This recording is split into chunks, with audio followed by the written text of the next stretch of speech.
you talk to me? Won't you talk to me? Won't you talk to me?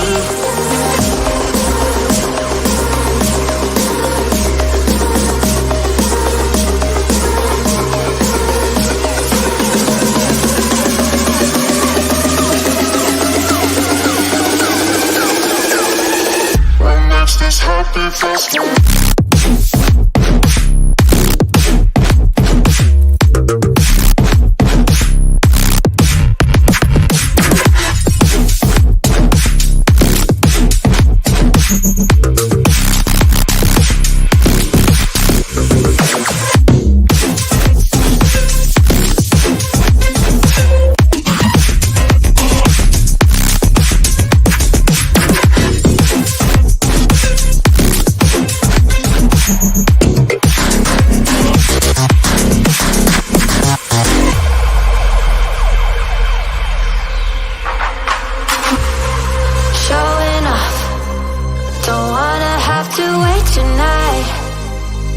Tonight,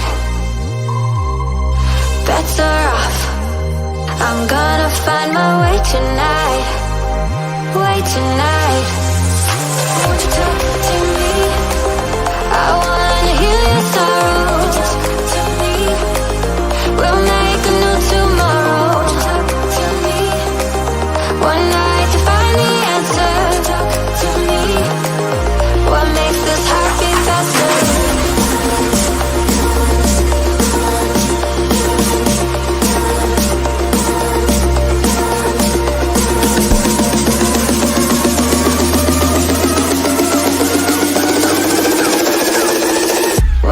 This happy festival.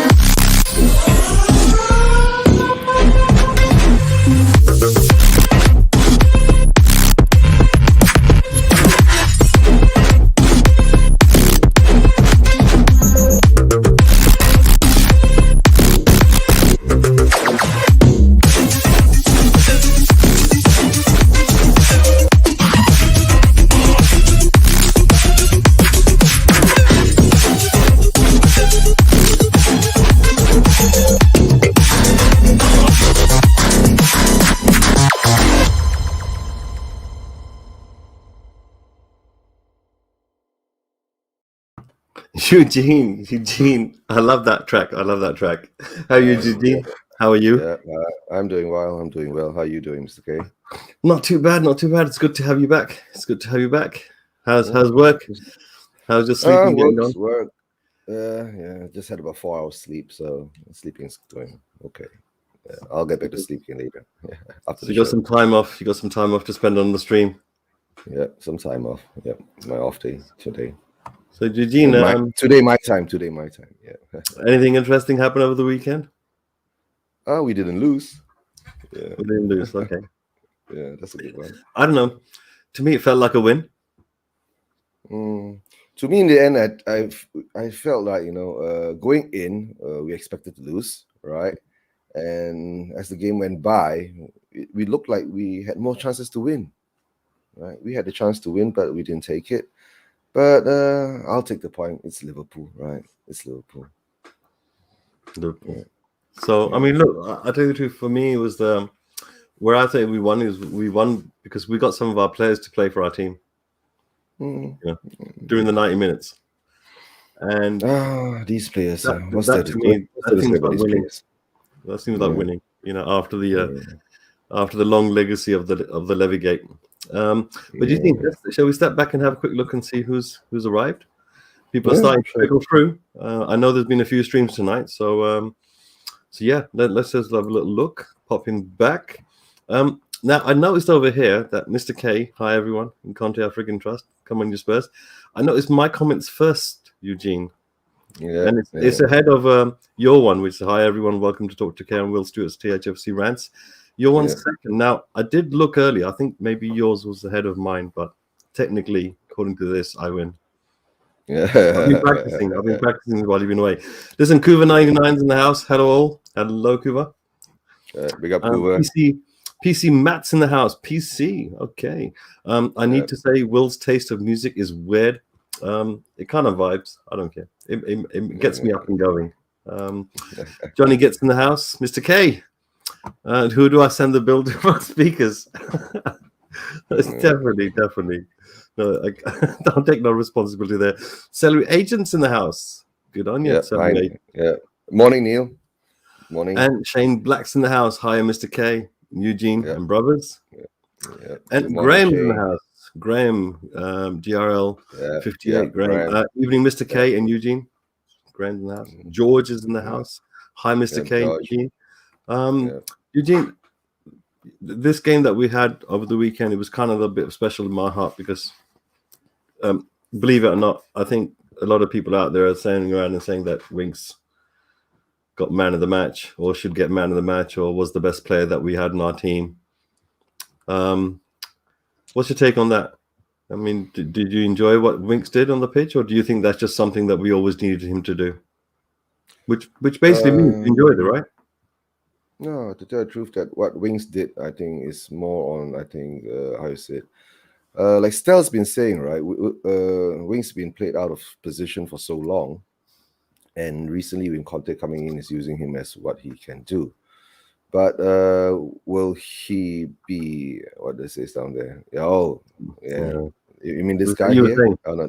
You mean this guy here?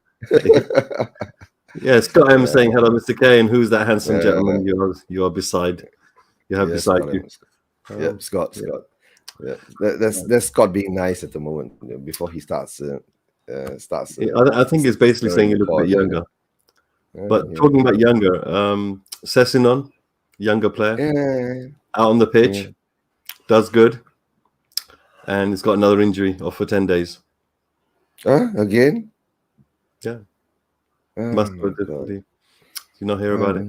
Right, now the interesting thing here, right, the reason why I mentioned it is Conte actually mentioned this in his press conference, and what he basically turned around and said was that that Sessinon seems to be a young man that seems to have injuries often, and that him and his team need to have a look at it and try to help this young man.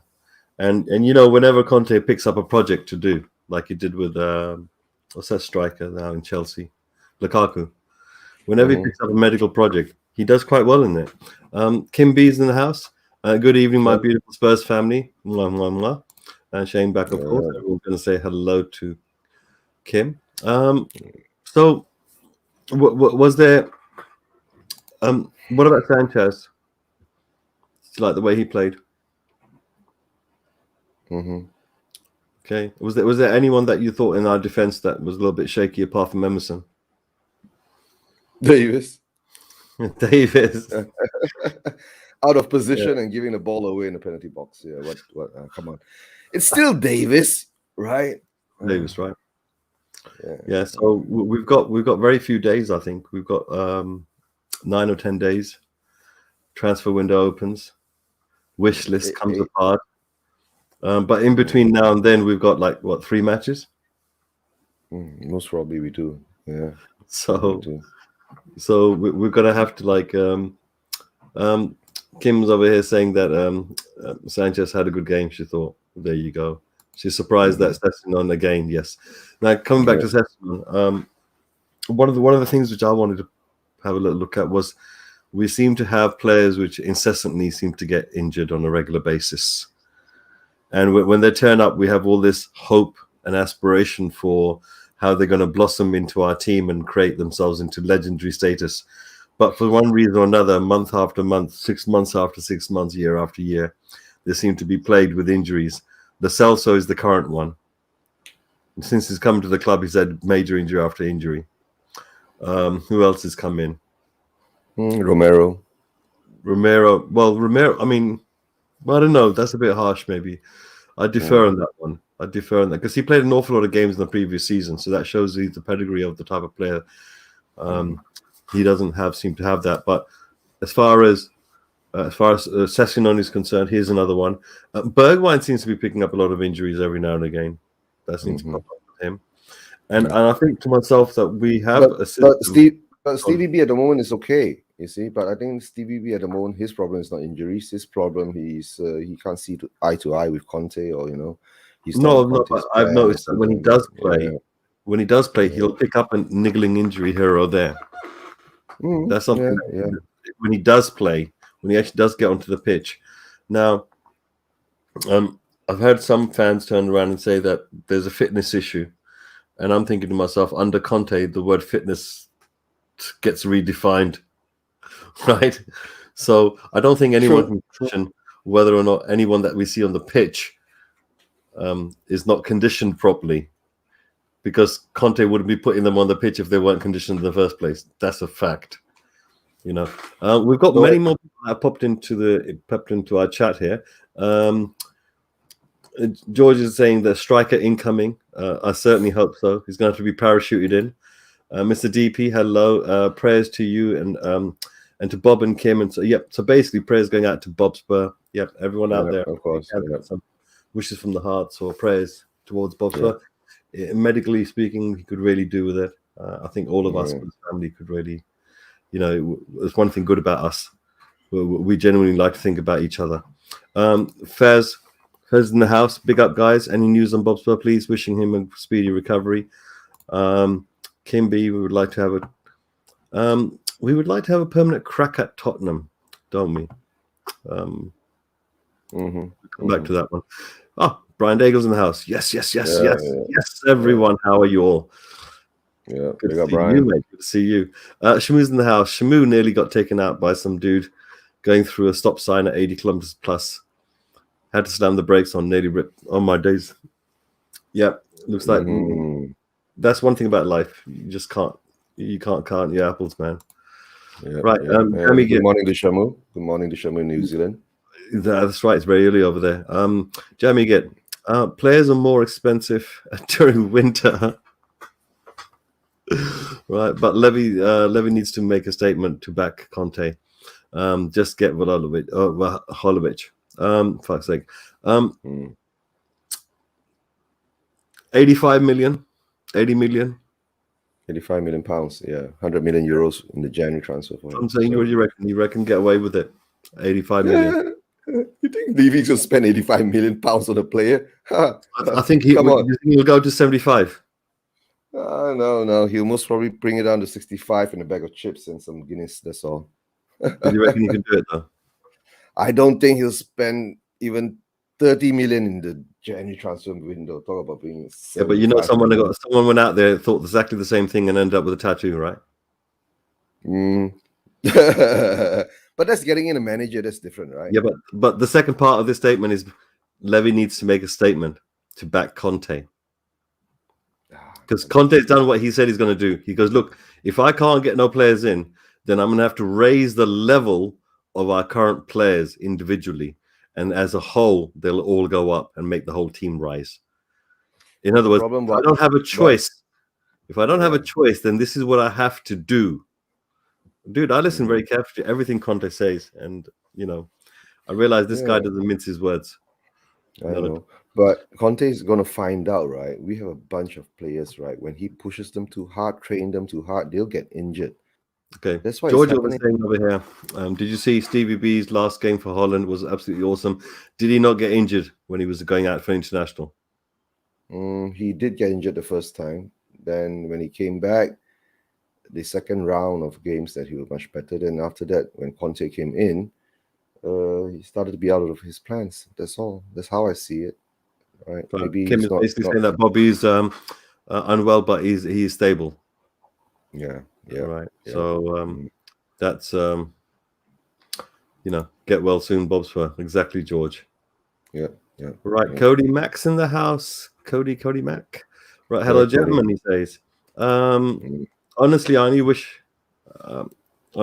only had less than 2 seconds to react. It looks like Shamu's still thinking about that near miss that he's had at Crossroads. Yeah. You know what? I think there's a lot of people out there that have had close shavings, and if you think about some of our players, like we'd completely written some of them off, like Winks and Davis, Dyer, Sanchez. But we can actually, it's almost like you can see a light at the end of the tunnel with Conte about. I don't know. It's strange. Strange. He told us to be patient. Yeah. Yeah, but my worry about Conte is that his training methods, right? It might break a lot of our players before he can do anything else, right? The injuries and all that. So when I think part of it is why Romero got injured, maybe of his training methods too, pushing them too hard. And while they've been playing a long season, right? That's what's going to happen. For Ryan Sessegnon, come on, he's injury prone. But like what you said, right? Maybe Conte will get to the reason why he's injury prone. A lot of our players being injury prone, right? We don't actually go down and find out why they're injury prone, right? Go down to the core of their problem and try to solve it from there, right? And of course, Brian, big up Brian. Did respond to what you said. I know. We're gonna we are gonna spend 5 minutes. But like you said, might get. But Brian, make another bet again for another tattoo. Then maybe Levy will buy it. I mean, this is what I was referring to. That they're going to get to the bottom of something, and all these people that are currently in this wonderful palace that we call, the new training grounds, the new medical place, the new this, the new that, the world class days. Those people have not been able to spot what the problems have been. So anyway, we'll find out. I'm glad that Conte is actually focused on this. But just going through some over here. Just everyone out there, always wear a seatbelt. Trust me, life's too short. It's fundamental when you get into a vehicle, right? So basically, Brian Daigle's referring back to he says, no, I have a tattoo because Conte came. Fair enough. I'm 100% with Eugene. We aren't spending 85 million on a player. Newsflash, Levy lies. It's Jamie gets used up all his 9 lives apparently. Right. Paul Russell's in the house. Evening, gents, and all in the chat. I hope you're okay. Wishing Bobby a full recovery. Get well soon, sir. Absolutely fantastic. Romero got injuries with Argentina. Yes, he certainly did. Cody Mack saying that I think Romero's injury stems from the knee problem he had when we bought him. Dr. Mack. Dr. Mack. Thank you, Dr. Mack. Right, Shamu almost wanted to follow him and throw it. Oh yeah, he's still upset about the gentleman that cut him up. But right. I think Will Stewart's in the house. Eugene, are you okay? You look a little blue. Yeah. Really? Am I a little blue? Yeah. Listen, the main T-shirt. So this is the point which I was trying to get, is that we have had a history where some of our players have been going in and out of injury status all the time, and sometimes that's been our creative players, like for example Lamela, right? Yeah, I mean, he used to cause absolute destruction and mayhem whenever he used to come onto the pitch, but he used to make things happen, and that guy spent so much time being on the injury bench. I mean, I remember, I think Lamela came same time as Chadley, right? I think they came together as a bunch. There's a whole bunch of players that we bought after Bale. we sold Bale. Yeah, after we sold Bale. Yeah, more or less. I think he came in that bunch. And, it was sad to see Chadley go, because I absolutely enjoyed watching him tear up the left-hand side of the pitch. And, when we sold him, he was still playing really well. And I remember watching him for a season afterwards, and he was still playing really well wherever he went to. But like I said, we kept the player that was constantly injured. 2 out of 3 days, he'd be injured. Right, that's how much time we had him for, and he never got a consistent run. But Mr. K, have you not noticed, right? Since going to Sevilla, Lamela is not being injured most of the time. He's been playing well, so maybe it's the pace of the league that some players can't take it. That's why they get injured. Yeah. Good evening, Paul. Big up, everyone. Carl Simpson's in the house. Good evening, gentlemen. What is it with our players getting injured and with their countries? Well, this is the thing, though. The relationship between the players coming and training in our club, then going away, getting injured and coming back, has got to do. There's got to be an element that's got to involve our club, and it seems to be something in our club that's been running for a very, very long time. And having said that, there's other things that have been running through our club for a very long time. This thing called Spursy, for example. So there's many things which I think. It's not just straightforward results that we want Conte to fix. There are other aspects of the club that I would like him to, set right before he goes anywhere. Carl Simpson saying, I don't think we gave Chadley much of a chance, to be honest. You know what? The time that he was here, I enjoyed him playing. I absolutely enjoyed him playing. Derek Hutchinson in the house. Big up, Mr. K, Eugene. Yeah, Derek. And Paul Russ is saying it's nice and warm in Sevilla. Yeah, certainly would be. Certainly would be. But injuries, this is the first. I mean, the reason why I mentioned this is because the first time I've actually heard Conte address it with a particular player and then make his intention that he's going to investigate it further with him and his staff. And one of the things he said is, I also want to help the player. So sometimes it could be things that the player is doing. Maybe they need to temper the way that they play in order to make sure that they don't get the injury in the first place. They have to maybe know the limits of their own body and learn to play within that capacity. And rather than mentally letting go of something and just doing it. Or it could be something down to their training. It could be something down to their diet. It could be some sort of issue that they have with their muscle system that no one's detected yet. And Will Stewart saying apparently 42% of our poll fan base would rather keep Harry Kane than win a trophy. I thought we supported Tottenham Hotspur, not Harry Kane FC. So I'm so confused on what football means. Yep, join the queue. There's someone very famous that used to play at our football club that used to say, it's a funny old game. It is a funny old game. It is a funny old game. Right, Jay Ashworth's in the house. Hi, Mr. K, and welcome back, Lukman. There you go. Lots of love out there for you, Eugene. Roger Collins in the house. We just never got our money's worth with Lamella due to all his injuries. His heart was in the right place, but Eugene has a point. Perhaps the Premier League just is too physical for his game. I mean, that could be the other thing. All these little niggling injuries that players pick up when they come into playing for Tottenham. It could be the fact that they're used to a different type of league. The body's designed for it. And when they're playing this one, they're going to be picking up injuries here and there. Everything's going to knock them off their stride.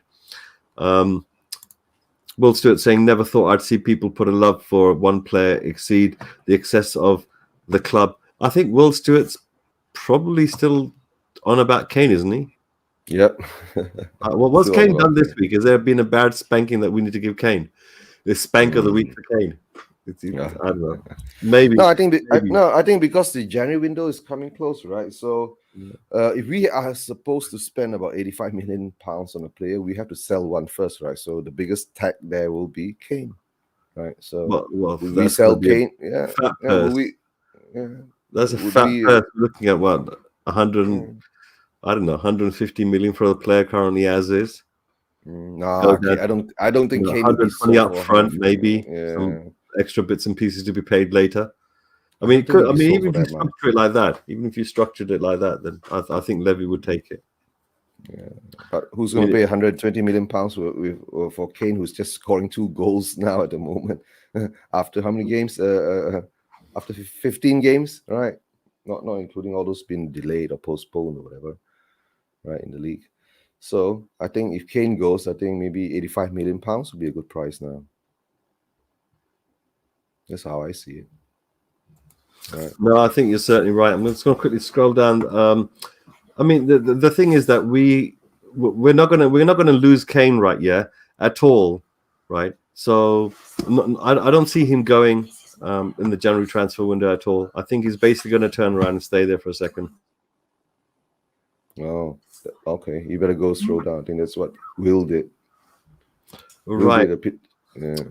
Paul saying, so true, Mr. K. The Spursy thing is easy to fix, as that is just a mindset created somewhere. My guess is it's being created at the top by accepting being second best. What's your thoughts on that? The second best mentality rather than being winner. That's the thing, right? For the past, since Poch's days, right, we've always only been focused on one thing: top 4 and the Champions League. That's what Poch always said. Poch was the one who says that the Carabao Cup isn't important, the FA Cup isn't important. So that's in the way that we never build up a winning mentality, or maybe we didn't have the squad to build up a winning mentality. If you went for a cup and you win something, right? Let's say even it's the Community Shield or the Charity Cup or whatever, you have a winning mentality there. You have a cup, right? So maybe that's the mistake that our hierarchy has had all these years, right? And our fans somehow or another gets bought into this delusion.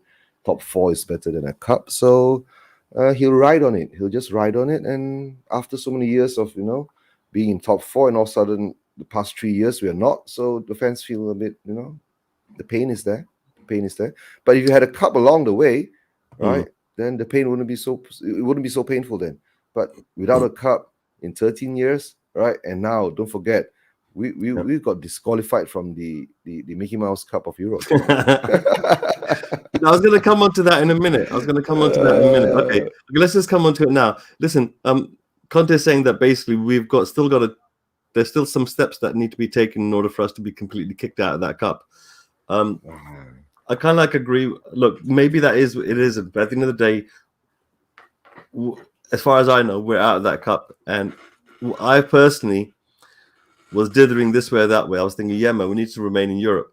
But to tell you the truth, this could be a blessing in disguise, because we've got the West Ham game coming tomorrow, and this is one of those type of cups we want to stay in. We need to beat West Ham. I mean, this game that we played against Liverpool right here is an absolute brilliant precursor to the type of expectation we should have on our team when it comes to them playing West Ham for a domestic cup like this. Yeah. What are your thoughts on our team going in tomorrow to play against West Ham? To tell the truth, quarterfinals, one more game in the semi-finals. Then, of course, there's the double-legged semi-finals that's going to go on. It's a chance for us to win a cup, and especially since M City has been kicked out of their favorite cup. So I guess we should be going for it, right? Yeah. But come down to the Conference League. We shouldn't have lost in that way. We should have sealed that game. We should have sealed that position for the Conference League even before the fourth game. Before the fifth game, right? But somehow or another, but we did what we did. So it is what it is. And even if Spurs goes and contest that decision by UEFA, when will it end, right? If you're going to bring it to the courts and all that, will it be in time for us to play the game again? Oh, unless, it drags on to near to February, and then all of a sudden CAS says that, Spurs needs to play rants to make sure that, they get a fair chance of blah, blah, blah. Then maybe you get some time, some empty schedule fixtures for Spurs to play against rants. To see what happens, right? And by that time, hopefully, if it's in February, we will have improvements, right? We've bought some players in to, Right, Mr. Edwardson's in the house. He's hi to Will, Special K, and Eugene. Just wanted to come back to Fez's question over here, or rather statement. He says, we have a run of 4 or 5 winnable games now before we come head-to-head with Arsenal in January and hammer them 5-0. Come on, you Spurs. I'd have to fit Arsenal in that category of winnable games. If you look at the run that we've got right now in the next 3 league games, we're not exactly playing top table opposition in any way, so they're perfectly winnable. If anything, it's the Hammers game that we've got coming up tomorrow, which is going to be the hardest one. That's true. But listen, you know what? Let's put this Kane situation right here to bed. Right, Paul Russell over here. It's time to sell Kane and buy 2 younger players. Just asking the question. And Will Stewart wants a poll being done on Twitter. He thinks it was a poll done on Twitter. No. A poll has been done on Twitter. I wish he would come on and tell us more about it. But Scarlet Pimpernel. It has nothing to do with the transfer window. The question is, would you sell Kane in January if you were guaranteed a trophy in 2 years? Listen, I would sell him in January if I was guaranteed 150 million minimum. Straight up. I'm sorry. But, there was a time when I wouldn't even spit those words out. But now, dude, this January, 150 million in the bank alongside whatever Levy thought he was going to give to Conte. And then you give that to, and you say to Conte and Paratici, right, build us a squad that's going to win everything in 2 years. Yeah. You're telling me we got the man on the planet that can take a remit like that and make it happen. Not even an if or a but or anything like that. So just quickly, a couple more comments, which I just want to quickly go over here. Kuba saying the bigger question is, why has it become a choice of Kane versus trophy? What's wrong with keeping Kane and winning trophies? I 100% back you up. I just take the 150 if it's offered. But we won't get 150. I mean, Jamie gets asking a really, really important question. It's like, is it just too much to ask just to have two strikers? For crying out loud. Why can't we just be like normal clubs, huh? Just to have like two strikers instead of just bloody one. We've got away with like one person that can do a particular job, and we've got away with just having that one person. And when they're not in the team, you remember when Ericsson was not in the team, it just didn't seem to be alive. And when he would pop on the 65th minute, bang, everything came alive. And players like that, Kane, Son, when there's not a second person to go along in that position. I know we're not a Man City, but come on, would it hurt if we had two strikers in the same squad, other than a 17, 18-year-old? Carl Simpson. Thing is now, Kane doesn't even want to leave. He said he's happy under Conte. Sorry, Will. Pole or no pole, right? Yeah. It doesn't matter. Kane gets to stay if he wants to stay. Edwardson, I'd much rather have Harry Kane was sold in 2018 along with Dele Alli. Neither was good afterwards. 2018. I'll tell you the truth. 2017-18 was their final quality years. Honestly, I reckon if we'd sold Dele Alli at that time, we would have got 80 for him easily. 80 to 100 million, I reckon, at that time. Now, Harry Kane himself, right, would have broken world transfer records at that time. No, I think Neymar still holds at 300, isn't it? Yeah, something 200. Yeah, 200. I reckon Harry would have easily gone for about 170, 180 there, and that's before COVID and everything. It was phenomenal, an absolute phenomenal. But the thing is, to tell you the truth, I'm glad we kind of kept him because we've a good and a bad story. Now, can everyone be redeemed? Can we come good under Conte? That guy just behind your right shoulder. This guy right here. Can he redeem us all? Can he redeem us all? I believe he can. Yeah, I believe he can. But the thing is that whether the players believe they can, that's all, themselves, right? But like I said, Conte most probably can change most of our players to, better players. But will those better players become good enough to win things? That will be another question. Look, right? the thing is, right, being better, better is one thing, and then being consistent is another thing. But if you're being better and you're not consistent, like now, what happened on Sunday? Wings, Ali, right, and Dombele, they were on the pitch. They put up a good show, right, which I believe they should, because the transfer window is coming around, so they have to be dressed up, right, to put on a good show, right? Like what Stell was saying earlier in one of Stell's show in Tottenham away earlier, they were saying if they don't perform well, right, who's going to buy you? That's all. You have to show up at least, right, to at least con the people to make sure that they buy you, right? So if you don't show up, right, if you don't score goals, right, your value will fall, right? Yeah, view on Spurs saying big up. Hope you both well, chaps. West Ham tomorrow. Let's go. Absolutely fantastic. Paul Ross is having a little. He's saying over here. I remember when we had Archibald, Crooks, Falco, also Defoe, Keane, Berbatov, and Brent. Why only one striker? I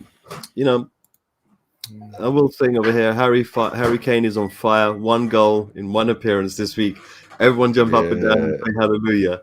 I fully understand Will's sentiment that basically he's going to have to do a little bit more than just do a little flash in a pan in one game, because he missed quite a few others, to tell you the truth, that I expected him to get. Over here, Paul's basically saying so who's buying? Well, look, shall we move on from Kane, like buy and sell, because I think that's it's no longer appropriate anymore, because I don't think he's going to go in January. There's absolutely no club on this planet that can put like 200 million past the belt of Levy. Cuba, Sonny has 1 goal in 1 game this week too. They must be exactly like in some way. So basically, the question here comes down to is when you have seen a player perform at such a level as we saw Kane perform for 7 years in a row, and we thought the best he ever got was last season under Jose, when him and Sonny just breaking every record that existed. True. For us to see him slump like this, it's not pleasant to watch. The vultures were circling around, and some people were saying, oh, he's finished now. That's it. His Owen moment is here now. He's never going to be the same again. Personally, I think that's an absolute load of crock. He's 7-season wonder. I think to myself that if anything, players like this, they're going to learn from this and become stronger. I've seen his face looking quite lean in the last game. Very lean. His body looked lean as well. Now, Conte turned around and said that Kane is the type of player that I tell him something once and he goes away and he does it. First time. He goes, I've never seen players like this. They're exceptional. Right? So behind the scenes, it seems to me that Harry Kane is the type of player that works hard to be where he's at. It's not some sort of God-given gift that he's been given and he's just fulfilled it. I think he's worked hard in every action, mentally and physically. And I think sometimes when he speaks, it belies the football intelligence of this particular man. It belies his wisdom in the footballing industry. And when people used to laugh at the fact that he had a gentleman's agreement, if this is the type of person you call a role model, then what do you expect coming from them, if not being a gentleman? That's true. And this expectation that people have over football players in the Premier League of them being role models, this normally is enforced by the club. So it seems to me that the club wants to have his cake and eat it too. So they don't have to act in gentlemanly fashion. Most probably is the club, and when you say the club, you mean Levy, right? Right. So over here, Scott, I'm saying it's a blessing in disguise if we take advantage. But I doubt if we'll win either of the domestic cups or finish top 4, which is why I'm disappointed we're out of Europe. We could have won that one. Well, we could have won that. You know what? To a certain degree, I agree with you. But let's just come back and start having normal dreams like everyone else in the Premier League. Let's go for these cups that everyone else knows about, rather than this one they just made up for this year. This is crazy. Carl Simpson saying that that is crazy. Players leave and players retire all the time. The club is still there. No, you're absolutely right. Club first, players second. We put them up as legends on pieces of paper on the wall. That comes later. Right now, we want the results. In the table. That's what our players are there for right now. They can become legendary status later. David saying, all I'm saying is that Kane is who's bullying Kane. I don't understand. Can you read that one out for us? All I'm saying, Kane, who is buying Kane, right? Answer no one, right? Spurs will still 120 to 150 million, right? Kane is almost 30 now. Yeah. So what Paul is trying to say is who's going to buy Kane? Yeah, who's going to buy Kane for the price? Yeah. I think Cody Mack is trolling Will. Will, you didn't say in your poll that we would 100% not win a trophy if we kept Kane. I think that's part of the numbers. There is ambiguity. There always is when you're dealing with Twitter. Just remember, Dave Chappelle said, Twitter is not a real place. Yeah. Right. Roger Collins, good evening to the show. With rising COVID rates and the possibility of more games getting postponed and or playing with no spectators and loss of revenues, it will be impossible to find a club to pay us and pay these high wages. I think that's vice versa. Can we afford to buy? Can you imagine Levy got this wonderful stadium and the very next year. First things first, there was a delay of 1 year. Okay, we had to take on Wembley. Secondly, so that's 1 year's revenues we've lost. Then, just when we're about to move in this lovely stadium and start doing wonderful things in it, COVID hits us halfway through it. Right, so we lost those initial revenues for 2 years straight. Third year's come in, it's gone.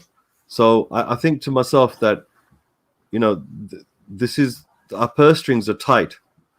To be buying very expensive players, you know, 75, 85 million pounds for a player right here, it's not a very, it's not the right season to do it.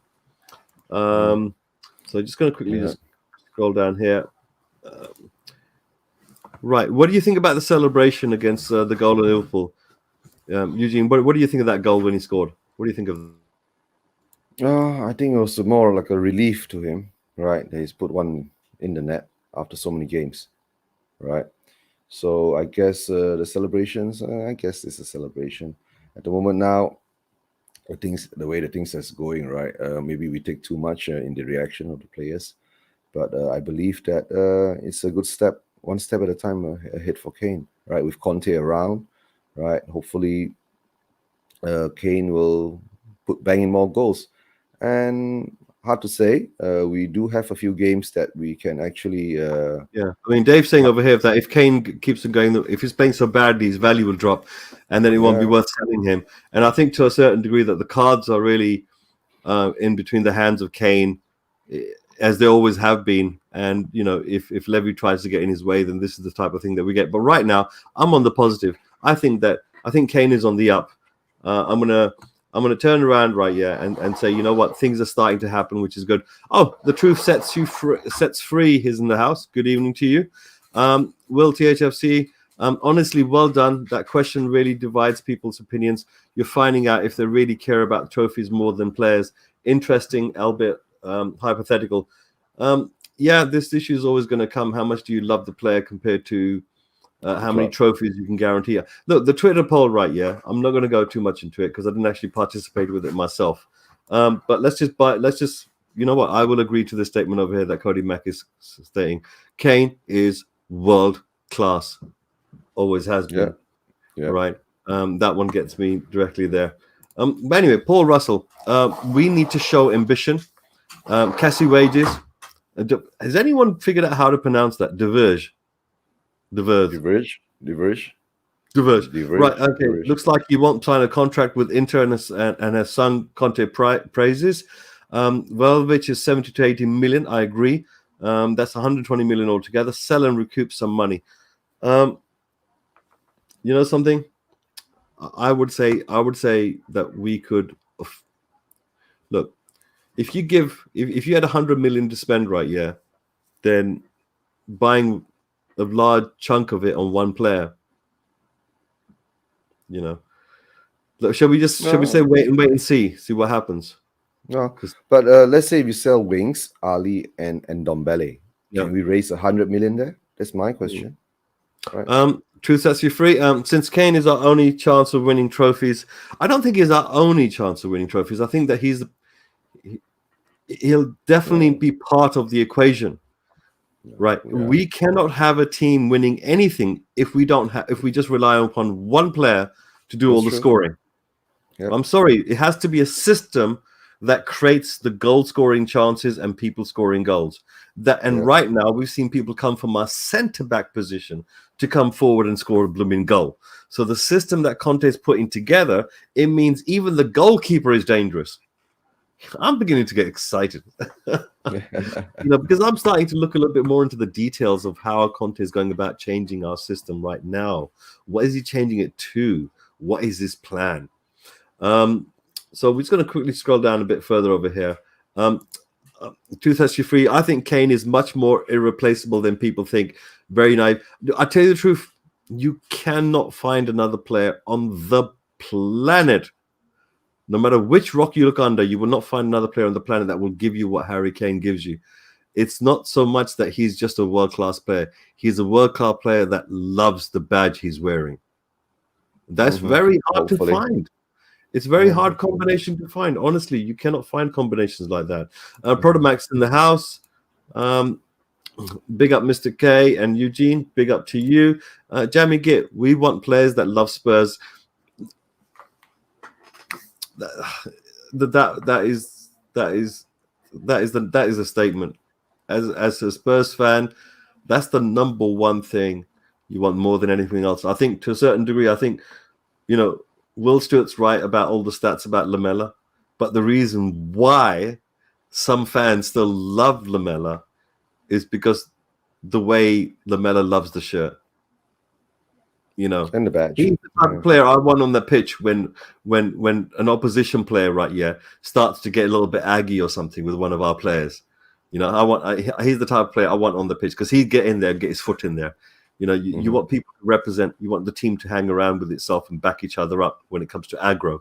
And okay, if we can't get what we want players with 100% professional attitude, some in the squad are neither. Get rid. Look, they're finding out if you can't handle Conte, you will be exposed. You cannot hide from Conte, guaranteed. PC Matt saying Kane is our only chance of winning. What? All he did for that was coming back from injury just to be invisible. I don't know what you say. Sometimes the proof of the pudding is in scoring the goals, isn't it? If that's what your function is. If you don't win anything after 7 years, right? So there's a lot of pressure on him too. That's why do you think he wanted to leave? Because most probably he saw that we as a team won't win anything. Right, Potomac is saying that Kane is back, not from a physical point of view, moral perspective. I agree with you. I think he's back. I think he's back. I think he's definitely back. Honestly. Listen, we're going towards that stage now where I think I'd like to chuck the link out to people out there in there, because there's a lot of comments coming through and it's very hard to keep up to it. Spurs 72's in the house. Evening, Mr. K, Eugene. Hope you guys are doing well. Big up. So I think we're going to quickly just chuck out there. Viewing orders, normally when we get towards about an hour of time, we're about 3/4 of an hour, I normally chuck out a link. But I've been doing the shows for a little bit shorter than I normally do them for. So I'm shrinking the time down every time I can get a chance. So I'm just going to quickly get the invite, copy that over here, and chuck that out towards everyone out there. If you'd like to come onto the show, please do so. It's obviously, you don't even have to show your face. You can actually just put the camera on. You can just have a picture if you would like instead. Have an icon on. Yeah, just stick an icon on there. As long as you've got a microphone that can work and you won't be talked over, we will listen to you. We're nice like that around here. Right, so and the link's out there. Obviously, viewers out there, if you can like and subscribe to the channel, if you possibly can. Kuva's in the house. Kuva, how are you? Hi, Kuva. Good here, thank you. No messing there, straight in. Straight in. Paul Russell saying that if we had 75 million for Martinez in the summer, so the money is there. You know what? There was that situation with Martinez, wasn't there? Why does everybody think the money is always there? I keep saying the money is not there. If the money's there, we spend it. Come on. Oh, can I add to the Harry Kane question? Go ahead, please. Let's give a sort of reasonable sort of estimate of what his value would be if somebody was buying him at the moment. Now? Yeah. Should we say like 75 million, 100 million, somewhere around there? I think more like 75. I think 120. No, 120. Wouldn't this make a better poll question? Would 120. Would we be more likely to win a trophy with Harry Kane in the team, or given 75 million pounds and not having Harry Kane? That's a realistic question, man. You'd be spending that 75 million to get someone like Harry Kane into the team to win the trophy. Exactly. Yeah. That's the way I see it. Oh my days. Cuba, you're an absolute legend. Thank you very much for bringing the obvious back to us. Listen, guys, there is one thing I'd like to do. Viewing audience, if you possibly can, like if you possibly can, subscribe if you haven't already. It's really good to do so. Stick on the little notification bell because that'll tell you when live streams are coming on. And what I'd like to do, Kuba and Eugene, if you don't mind, is I'd like to just quickly mention the patrons and the YouTube members. Now, I know that this list needs to be modified slightly, and I think that Will Stewart hasn't done it, but most of the people are still there. Let me just quickly pop it up right now. Right now, we have got Spartan 7 Gaming, Wayne Bonner, Mama Coates, AG, Gaguma, Tony Co, Alex Belton, Bob Spur TV, John N, and the YouTube members are Matt Hayes, Cisays, Danny Kriaku, Tony Co, Scott M, John Langford, Eunice, and Dave Jones. Right, so it has been trimmed down a bit, but I think if there's anyone out there that's been left out, please do let me know in the chat, and I will give you a shout out right now and make sure that Will gets that mended as soon as he possibly can. Sorry, Kuva. John Fitzpatrick's in the house as well. Big up, everyone. Big up, Kuva, sometimes you have to lose something in order for you to realize how important or special it is. That seems to be a thing in life that applies to so many different things. Is Harry Kane one of those things? Yeah, I think so.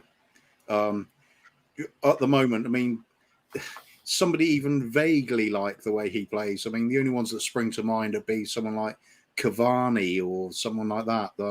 Huge work ethic, very good at link-up play, can drop deep, become that sort of midfielder role. Bit of creativity, good in the air. I mean, there's very few others. That's just like in a similar kind of vein to Kane. So you'd be looking at replacing him and then changing the style of the forward line. So we were a club. But listen, it's okay. But sometimes you have to lose something to gain something. So I'm going to come back to this point. Listen, I'm going to come back to this point in a second. I'm just going to quickly give Dr. J. Cal a quick hello. Big up. But the point which I was trying to make here, which I'm trying to lead to right now, is that basically we mustn't forget our history and what's led us to where we are currently. There was a period of time, significant amount of time, when we had a good player. You know, Ferguson used to come knocking. and they used to buy those players. And Levy used to string it out and make it hard. But the teams like Real Madrid, when the top teams came along to say, listen, you got an elite level player. Thank you very much. Here's a check. Right? We were that type of club. We got to a stage where we got Harry Kane. And now we've got Son. And there was a crossover period where we thought at some stage, we've got to keep this elite level type of player in our team if we want to win trophies, if that's our ambition. You know, that line that we crossed wasn't that long ago. I think we're still new to this idea of being able to keep good players like this. And we keep thinking in that old mentality, we've grown them. Now let's see how much money we can get for them. You understand what I'm trying to say to you? I think that desperate mentality is still there in the fan base because it was programmed so hard in us. We had to let go of. So we didn't care about the bloody money. We cared about having those players that wanted to play for our shirt. We wanted to keep them, especially when they became. Bale used to love playing for our team. He used to absolutely love it. He used to rip the things he used to do to West Ham. Got West Ham on the brain for tomorrow. But Kuba, will we? I think we've gone over that period where we lost Kane, and now I think we might get back a new version of Kane. I think so as well. I remember saying many weeks ago. I think it's on the Irish Hotspurs channel. I did a phone-in segment, and I was linking his form to his fitness directly because he had missed pre-season, which was a really important part of fitness for any player. And because he was below peak fitness, he's below peak Harry Kane. It was only as a youngster when he famously got on that pair of running shoes and did the extra work to get himself trimmed down and incredibly fit that he suddenly started really shaping up to be the player he is. Now we're just starting. People mentioned it today as well. He looked a little bit thinner in the face today on Sunday than he had been. Perhaps he's just getting that little bit of extra spring in his step. It's making a difference. He's still missing a few chances compared to his form of his previous seasons, but he does look on the way back. I definitely think so. Also, I'd say about the mentality of fans when we were selling these players, the big players, the Gareth Bales and things like that. A lot of fans sort of getting duped into this mindset of, look at the money we're spending. We've created this team with spending less money than anybody else in the league, and it was like it's something to celebrate. There were no trophies coming in. I mean, what are we cheering now? Let's cheer Hugo Lloris getting a clean sheet. I'm used to cheering goals and trophies. I mean, what are we celebrating nowadays? Our expectations have been lowered to the point where we're just cheering any old crap. No, we're cheering a really big stadium. And we're cheering some really good training facilities. We're cheering wonderful property portfolio. Europe's longest bar, because we all need to drink after watching the team. That's what it was like. So I think things are changing now. We've actually got Conte. We're suddenly seeing fierce determination to win, and now people, instead of looking at fantastic figures, Mr. Levy, everybody's thinking, this is a chance. There's trophies on the horizon there. We've got to do whatever we can to keep this fellow in. And if Conte wants Kane, for me, that's end of story. Keep Kane. Because look, I mean, coming back to, I mean, there is a certain point of view that some people have, which is based. Look, there's been many opportunities for Kane to step up at certain junctures in the past. And we've seen people like Ronaldo, maybe Messi, Maradona, players that have got their team and just got them on those days and grabbed them by the scruff of the neck and got their team over the line and got the players in the team to believe in something. Now, Shane, do you think Kane is just one of the best players, simple as that, or do you think there's more that can come out of him in terms of leading a team? Have you seen enough leadership skills out of him? He is our vice captain on the field. Mm-hmm. So I think he shows enough leadership at the moment. He is world class. He has been one of the best strikers in the world for the past 6 years. He's constantly in double figures for his goals. He may even get to double figures this year. There's still a lot of games left. There's a lot of games to go, I think he's our highest goal scorer in all competitions at the moment.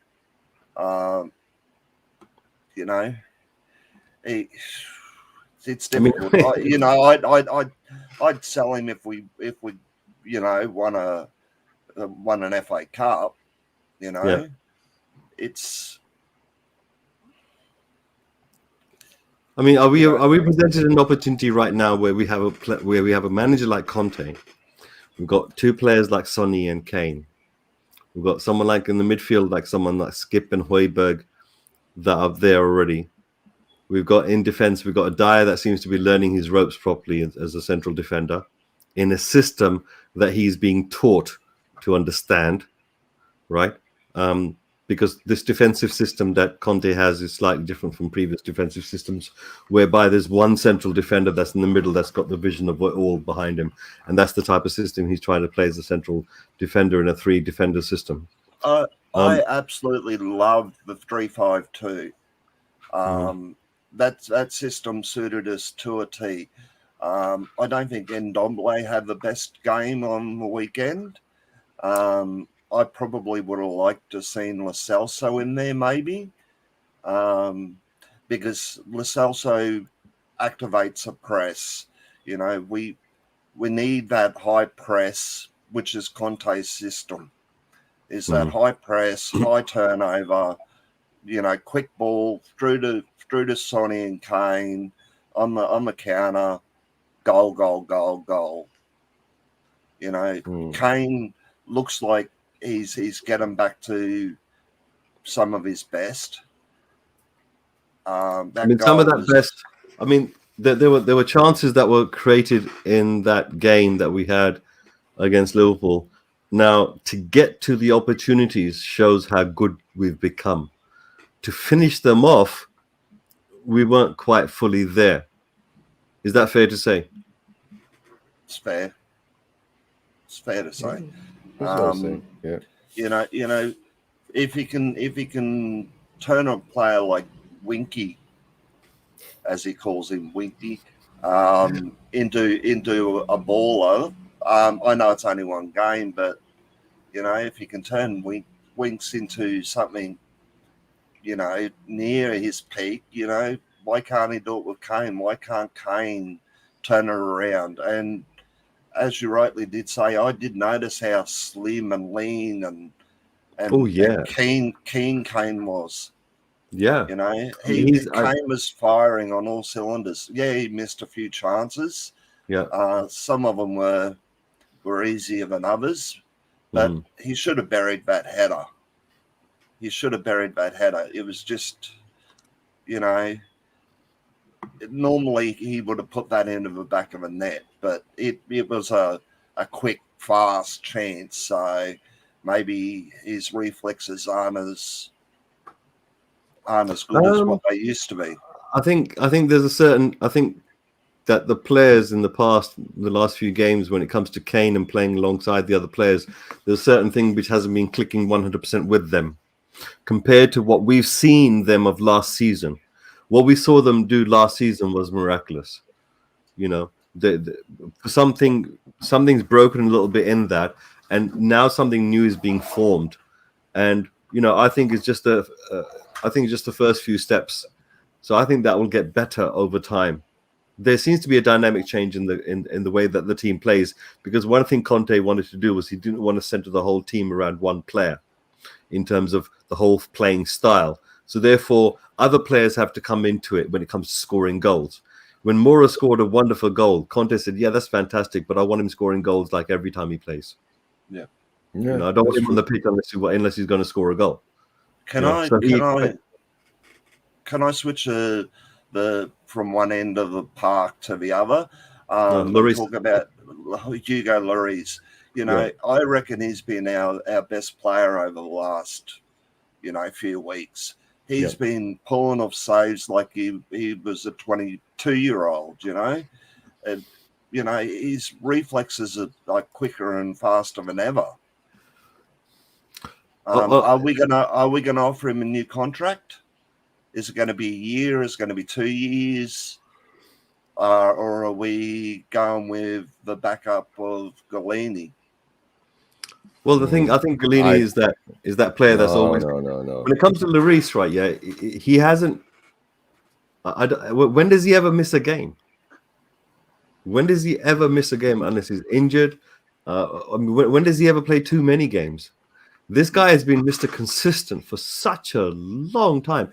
Those saves he made against Trent, oh my days. That was some really top draw saves. They kept us in the game. Honestly, they did. And I think, you know, we've got, you know, how do we replace someone like Hugo Lloris? How do you replace someone of such stature with our club? I think that's a bigger dilemma than Kane. I think so too. That's why I sort of brought it up, is that I think he's just been absolutely fantastic. As you said, some of those saves on the weekend were just top draw, world class. You know, any other goalkeeper would have, you know, stood, you know, only half a chance of getting to him. Mm-hmm. So That's true. Are we gonna sign him for a year? I wanted to put this to Kuva. Kuva, signing Hugo for a year, is that not taking the easy route rather than trying to go out there and get a real goalkeeper? He is a real goalkeeper. I'd sign him up for more than 1 year if I could. I don't see any problem with goalkeepers playing until they're getting on to 40. He's certainly fit enough. He's exceptional, right? He is an exceptional goalkeeper still. Then we can buy ourselves a lot of time to look into a youngster to take over when he's finished. Even when Lloris himself came in, we had Brad Friedel, and Lloris had to bide his time to get up to speed with the Premiership and the training. There's no rush for these things if you've got a good man between the sticks already. So I'd extend his contract at least a year, see how it goes after that. Perhaps the reason why I mentioned something like this now, even while Hugo's playing at his peak, well, not peak, but really playing at top level, is people like, for example, Donnarumma can't even get into the PSG squad, and you know he's 21, and he's at the top of his game. A player, you know, you grab a goalkeeper like that, you for the next 10 years, for the next decade, you don't have to think about that spot anymore. Yeah, indeed. You know, well, if we had Donnarumma, then we probably would let Hugo go then. I think, like you said, you've got your goalkeeper for the next 10 years at least. Then, so what I was going to do though, there was something I wanted to address. It was forgive me if I get the first name wrong, but Ethelston Edwardson. Yeah, that's right. Yeah. He was saying about Dele Alli laying a chance for Harry Kane on the plate, laying it on the plate for him. Don't bite. Don't do it. Don't do it, Kuma. I resisted. All right, okay then. You know what I was going to say. It was the most lamest pass I ever saw. It came off his shin. Kane had to move towards it to get it. Otherwise, the keeper would have got it. I thought, you know what? Dele Alli back in his day, first time, bang in the back of the net, bro. Forget passing nowhere, mate. Yeah, but there we go. The other one was but to tell you the truth, right? Yeah, there was two things Kane could have done. One, he could have done a better job of flicking that ball over the goalkeeper. That's number one. Secondly, he could have laid up Sonny. Yeah. Sonny was right there. He could have tapped it back towards him. Sonny could have, but damn, or miss it. It didn't end well, but I mean, I wasn't going to accept that it was laid on a plate for him because it certainly wasn't. But he got to it though. Give him that. Dele Alli got to it. No matter how the ball went backwards, it went backwards. But yeah, you're right. It wasn't actually on the plate as such. But hey, there was a lot of close run-ins. I think that's what I'm saying. It's good to see our players getting there. Whether they're able to finish things off, there's another matter. And I think that comes with a little bit more, less fright in the mind and more confidence. The pit of the stomach. So I think that's a realization that they can do it. Come on, we didn't look like we were playing at our best, and yet we were slapping Liverpool around. Imagine if we were. If only. That's what it felt like. That if only we'd put away those chances, we should have. Well, forget so much the chances as such. I'm talking about the way that we played it. We can play better than that. If we can play better than that, we can take the game to people like City. Without our supposed first choice midfielders as well. That was the really impressive part. Because who would have expected Winks and Dele to step up in that game? Amazing. I mean, Dele was the ooh and the ahs, and not scoring the goals, missing those type of things. There's something Dele needs to overcome that. He's not back yet in any way. Over here, Celery saying basically they're just going to be talking with each other. They're going to be disagreeing with one another. So I'm just going to move on completely. Son passed to Dele and Davis was on the plate. There's look. The thing is, at the end of the day, they're trying, right? I mean, this is the thing that somebody was. This was the thing I think Stelios was saying the other day, that you at one season Modric had made 95. He'd done 95 passes that could be converted into an opportunity to score a goal, and out of them, only 4 were taken. So his assists for that season was only 4. So sometimes when you're doing these type of things, you need to have a 2-man setup. It's not just one person who's trying to create the chance. The other person has to be the person that can understand it's going to happen and know what to do in order to finish it off. Okay? So that's going to come when the players start clicking with one another. Sorry, Eugene, you was going to say? Oh, no. Okay, right. I'm going to quickly just move on a little bit further over here. I 100% agree with Paul. This whole Kane debate, I think now is rather moot because he's definitely not going to go in January. That's just not going to happen. So he's with us. We're with him all the way to summer. So that's definitely 100%. And salary agent, of course, is Tottenham till I die. I think that should be tattooed on a lot of people, but I don't accept tattoos. So I take the one where it's sewn on the inside of my jacket to make sure that I can see it. But if I possibly can, Shane, you've seen some of our not so great players like Winks, Davis, Dyer, it wasn't too long ago when people were saying things like moon boots about Dyer, correct? Now, it's been a while since anyone said anything like that, and the focus still remained on people like Winks. But now Winks is starting to show the signs that he has the ability to play the right way for this particular manager. We're in this position where if we sell him, we'll get some decent type of dosh for him. Or alternatively, we're in a position where he's one of our own and he could do a job for something called a squad player. And we would need those, you know, the homegrown talent rules and things like that. Shane, if you had a choice and you get 30 million for selling him in January, would you take the money? So Winks or Dyer? Winks. Winks, I'd probably sell him. 30 million. 30 million easy, just out the door. I'd take 10 million for Winks. Seriously. I think it's a flash in the pan. You know, I don't rate Winks at all. Yeah, they say he's being played out of his position all the time, and he's supposed to be sitting down on the side, but apparently keeps going onto the pitch. Wrong place to have him. I'd sell Winks. I think Dyer needs to go as well. He's a foreign. No, I don't know. Dyer 100%. I mean, I've always okay. Maybe deep down inside, I'm a Dyer person, but still, carry on. He'd probably be a good squad player, but if we got somebody like De Vrij, you know, it's an upgrade. Although Conte did say that, you know, Dyer could become, you know, world class or a class above, but I just don't see it. Moon boots, just, you know, I don't see it in Winks. I don't see it in Dyer.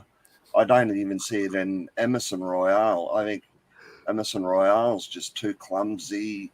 He falls over the ball a lot. It just Davis, yeah, probably make a good squad player as well. But who's it? Listen, I just want to make a quick announcement to everyone out there. Just to let everyone know, Potomac will not be following Kane if he left the club, all right? Just make sure. And Son is his favorite player. He's our glue, right? Like Loctite. And it's our most important player. In his Sonny, how can you not love Sonny? How can you not love Sonny? So your opinion on Winks? Do you think he's a flash in the pan, or that game was a flash in the pan, or do you think it's a start or something? Personally, I think to myself that the boy has in his capacity to play a good game. He just not been given the instructions. He's not had the understanding or belief, and he's not had the team structure around him. This is his time. He's not young anymore. He's older. This is the level that he's ever going to get to when it comes to mental maturity. This is the time. Conte's there, right? Yeah. If Conte decides to put a man on the pitch, right? Yeah, that means that he's trained him, instructed him, and he's playing the way he wants him to play. And the rest of it is just down to the confidence of the man growing into the position. I think when, for example, Henderson, right? Yeah, when he left Man United and he went to Liverpool, you know, Ferguson didn't think that much of it. And look at the way the Henderson grew into that position. Anyone is possible of being redeemed. They can grow as a footballer if you're willing to work hard. You see in many sports out there are people examples of working hard to get where you want to get to. There are some gifted people that you have in every sport, but the working hard, that's everyone. And if Winks can work hard and he's got the right type of coaching, then yeah, he'll play like a 7 or 8 out of 10. But will he ever get to that 10 out of 10? Never. He's just not that type of player. But we need squad players. We need squad players that are there to perform to a certain level. Secondly, we need players that are not injured. Thirdly, we need players that have got the homegrown rule. and he fulfills those three things. And they're very important, because if you look at what's next, who else is going to fill their space later on? Like Tanganga's there now, so he fills that quota, that particular quota. But who's below Tanganga? What, Divine? He hasn't been here long enough to make it 3 years. Okay, who else is there? Scarlett. He's too young. Needs another year or so to progress. So So it's not like we have got 3-4 batches of people coming through. We've only got 1s and 2s. Yeah, but Mr. K, but you must understand, right? Are they willing to be squad players? You know, like wings and all that, right? If you're willing to be a squad player, right, to sit on the bench and called upon when you're needed, then it's okay. But once you're not willing to be a squad player, right, you start to sulk and all that, and you know what Wings did during the Jose period, right? He wanted to play because he wanted to get into England, right? And he wanted to be in the first team and all that, blah blah blah. Not willing to be a squad player, but maybe now with Conte coming in, right? Maybe Conte will lay down the rules and says that you do this, well, I'll tell you to do this. Well, if you're not willing to do this, I'll get you out. That's all. If you're a player and you don't respect your manager's opinion or judgment, then you're naturally going to turn around and say, I should be playing. Yeah. I should be doing this, I should be doing that. That means basically in your heart, you think you know a better job than the manager does. Simple as that. You know, you think, that's the problem. It's not down to the player to decide when he plays. No, that's been the problem with our squad most of the time.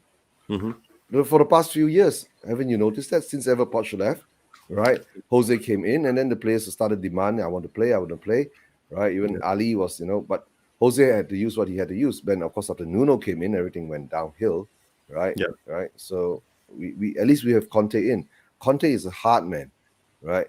He doesn't take bullshit, right? He doesn't take laziness, right? He will whip them up. But the problem is that how many of our squad players, right, will be able to take that intensity in their day and not getting.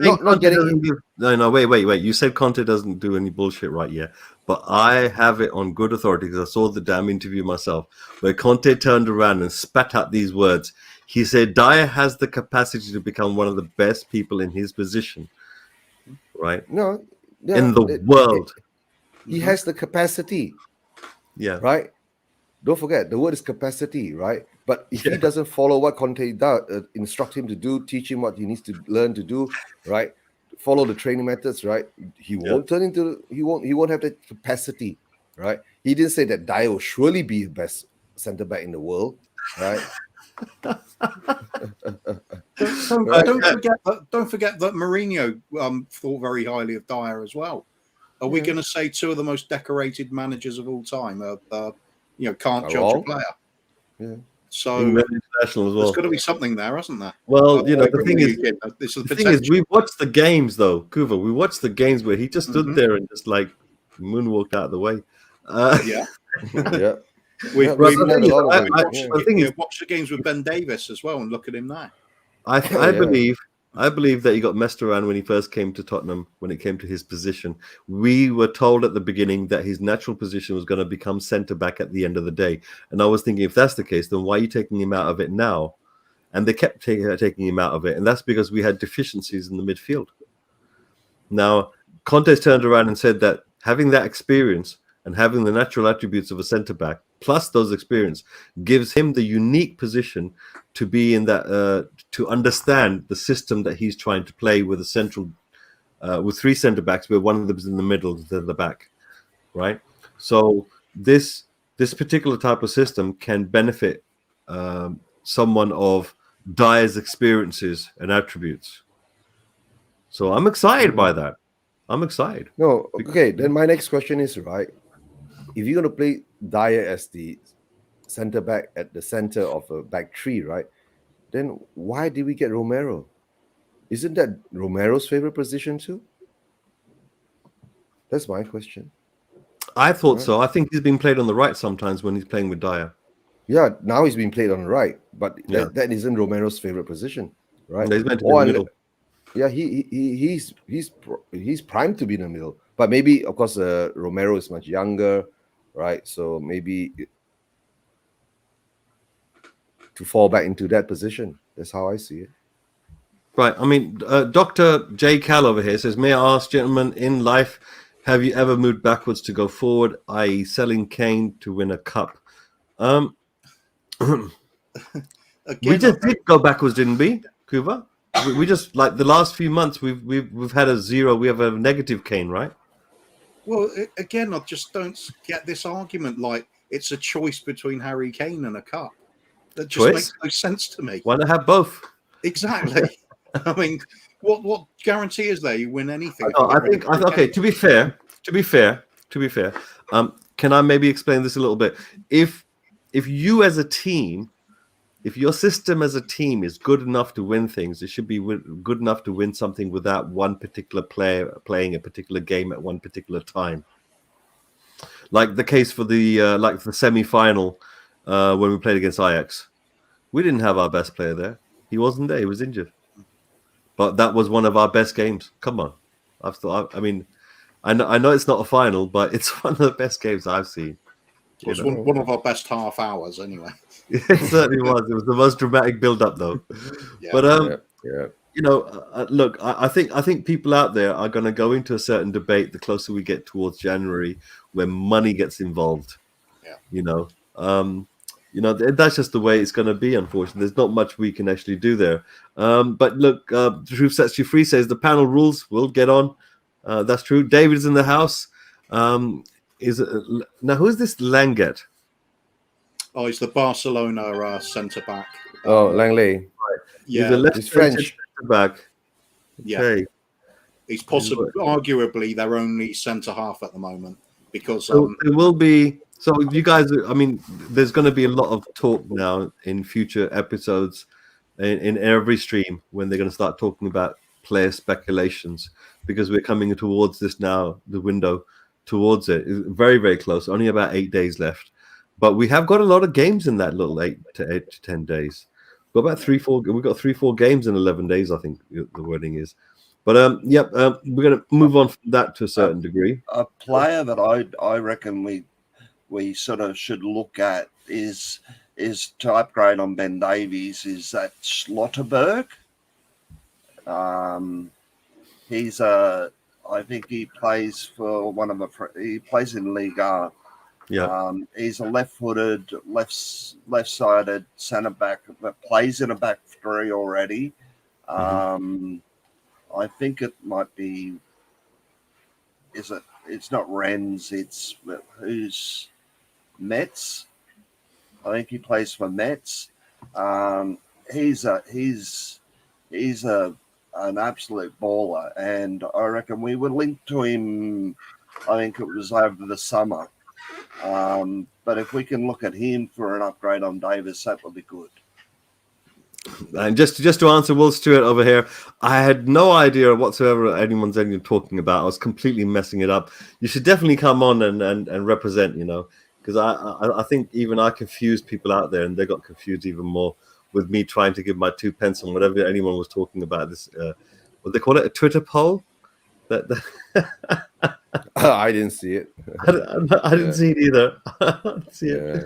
Right. We'll put the poll in. We'll put the poll into the chat. I'm not too sure. I didn't know what the poll was. You're right. Carl Thompson over here. He's saying that we need to get a world class central attacking mid, and we need to get that spark in the midfield going. People like Dombele is meant to represent a certain amount of spark in that central midfield. If people like Winks can start to add to that spark, another spark of their own, where they're pushing the ball forward like the way Winks was doing, we've got 2 sparks. If Dali Ali finally wakes up and realizes he can do more than just run a trick on his foot, he can actually pass the ball, because he's matured enough, he's experienced enough as a player with vision to be able to spot a pass someone further away than 10 foot away from him. Then we'll have 3 different sparks being created in the midfield. And from what I understand, Skip isn't too bad at passing forward. And Højbjerg, for his own country, spends his time in the forward position looking for that pass. I think we have it in our team to create individual sparks along the whole of that midfield. We don't necessarily need to rely upon one fixed player to be that creative, all-round spark. Or what do you reckon? Should we still go out for a specialist, an Ericsson type player? Because we missed them for ages. Personally, I'd say no. It's not really a cam, but I understand what who was it said it's who I've forgotten the spots. Anyway, the cam position it's a little bit sort of rigid for the system that Conte likes to play, but I do get the idea. We definitely need some more creativity coming through that midfield on a regular basis. I agree with you, Mr. K, that Skippy is looking very good at it going forward now, because we thought he was going to be this entirely defensive midfielder, but he's shown he's got a lot more to his game now, so that's a positive step. Højbjerg is well capable of doing it, but he's been a bit erratic for us. I think there's definitely a need for at least one more player offering those sort of skills, the cutting sort of through ball, weighing in with a few goals himself, perhaps a little bit more action than more of an all-round midfielder than the likes of, say, Ericsson. But it is a source of creativity anyway, not necessarily a cam. That's true. Being a Spurs fan, we miss players like Modric, right? Like Ericsson, the players, especially get a player in who can take a free kick in the corner, please. That's what I really want to see. You mean like a Van der Vaart as well? Ward-Prowse. Ward-Prowse or something like that. Ward-Prowse, homegrown, but are we going to deal with Southampton to get somebody like Ward-Prowse? They won't have it, no way. Yeah. We did get Lloris off him. Oh, sorry, not Lloris. We did get Højbjerg off him. So maybe that's the last one they'll give us for a while. But and Dean Richards and Bale, and we've angered them over and over again. And it was Nico Schlotterbeck. Is a person I was talking about. Yeah, that's right. Now, according to one of let's have a look now. I've forgotten who put it up there a minute ago. That one over here, Nico Schlotterbeck. He said that basically he's a German player. Yeah. No, he plays in Germany. Plays in Germany. Plays in Germany. Carl Simpson says, I love Ndombele, and I was desperate for him to do well and be the best midfielder in the Premier League, but his attitude appears dreadful, which is a shame. I think there's something terribly wrong that's going on somewhere. I don't want to just blame the player. I think it's just an unfortunate occurrence. But sorry, Shane, you were saying something earlier. I just cut you off. No, you're right. It was just that Nico Schlotterbeck. Yeah. He plays for the German under-23s, I believe. And he's just going to be a superstar. Left-footed, left-sided centre back, plays in the back three. But as for the midfield, I think that everybody's saying Frank Kessie, or however you want to pronounce it, Kessie. He's basically Højbjerg and Skip sort of in that sort of mold. He's not a creative midfielder. He's more of a holding midfielder or a box-to-box midfielder. He's not a cam. So, if we can... I think that the problem is that in the midfield, we receive the ball with our backs to goal. Yeah. We don't receive the ball on the half turn. The passing out of the back's got to be to a player on the half turn, so they can open up the field and get the ball moving a lot quicker. We forever are passing to players with their backs to goal, which only breeds the sideways and backwards passing. You saw it a little bit better on the weekend, where the ball was being picked up on the half turn and pushed through a lot quicker. Okay, we have Cody Mack in the house. He sneaked in all by himself. He's got the keys to the studio, I believe.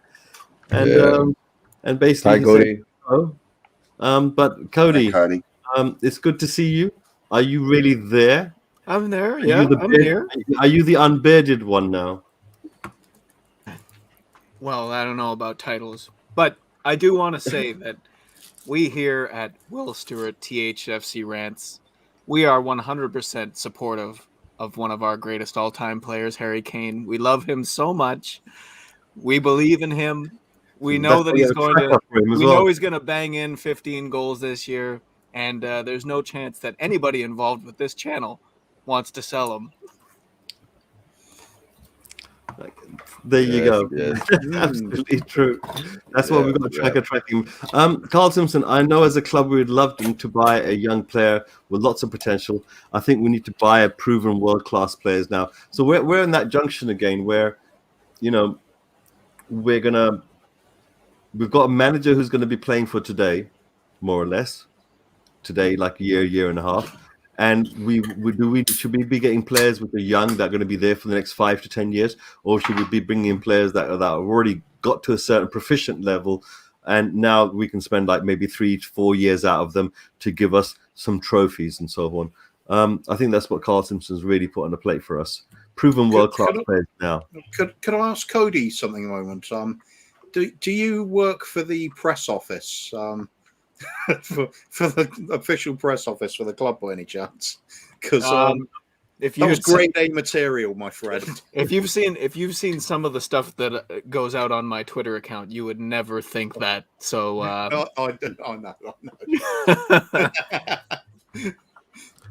But yeah, nice. Anyway, I was enjoying that. Wish you carried on for a while. Well, I don't want Will to cancel the channel.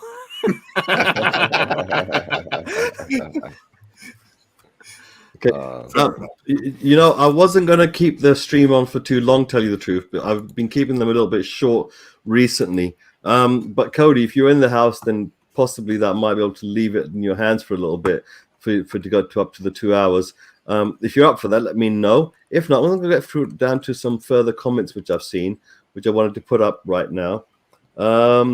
But I'll put the link out there in case anyone's missed the link earlier, would like to get on. And over here, Paul Russell's saying that his phone's about to conk out, so he's saying good night. Good night to you, Paul. It is getting good night, Paul. Night for me as well, unfortunately. And Will Stewart is denying that they're a married couple. It's more like twins.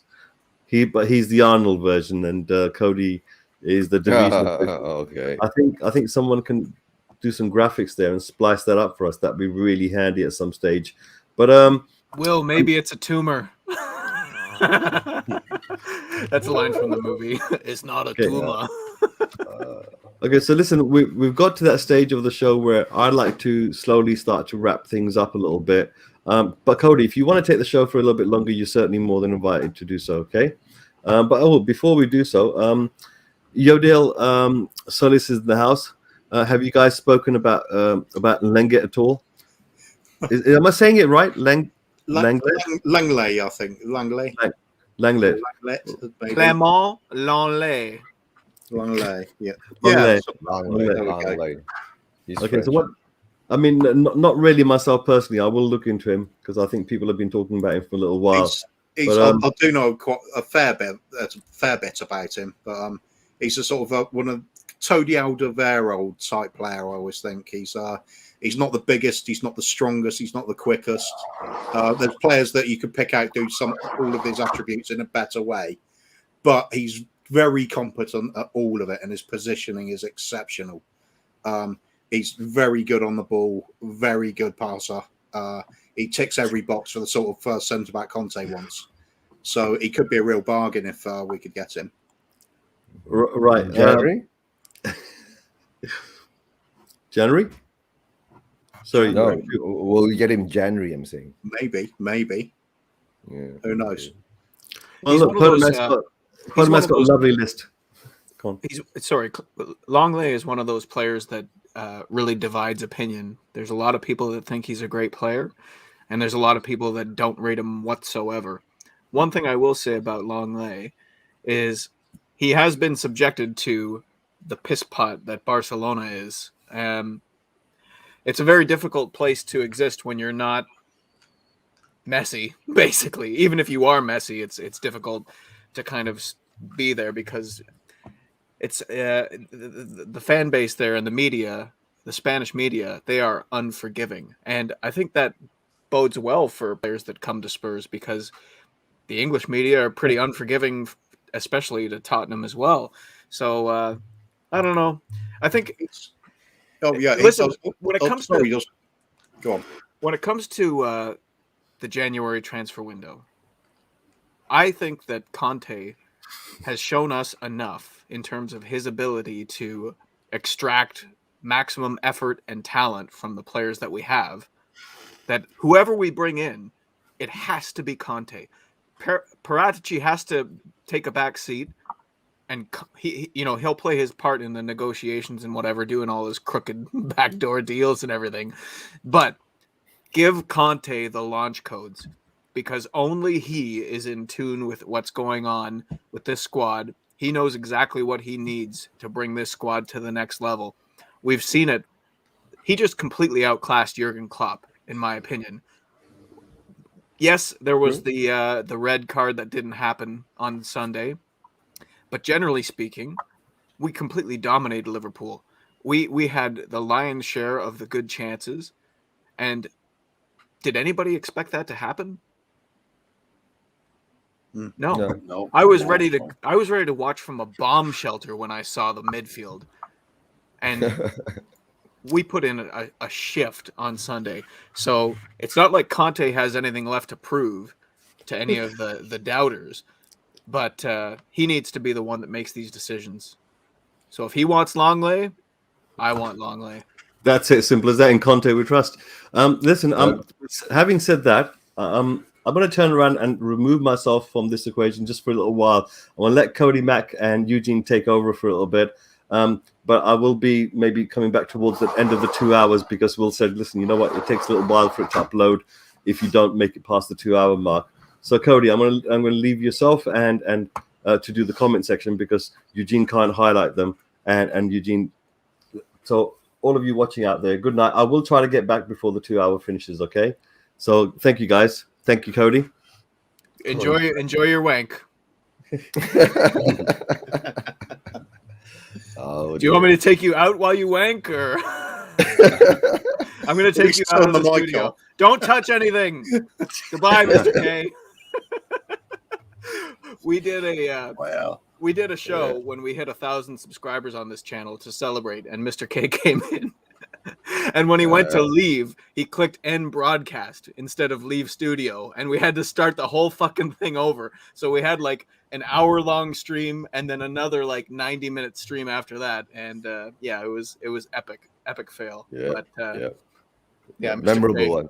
Yeah, Mr. K, you just come back whenever you've relieved yourself. But what have we talked about West Ham tomorrow yet? Talking of wankers, yeah. Do they have a COVID outbreak right now? I'm not sure. I was seeing some murmurs on Twitter, media asking David Moyes if there was an outbreak amongst the players, because I think some staff tested positive,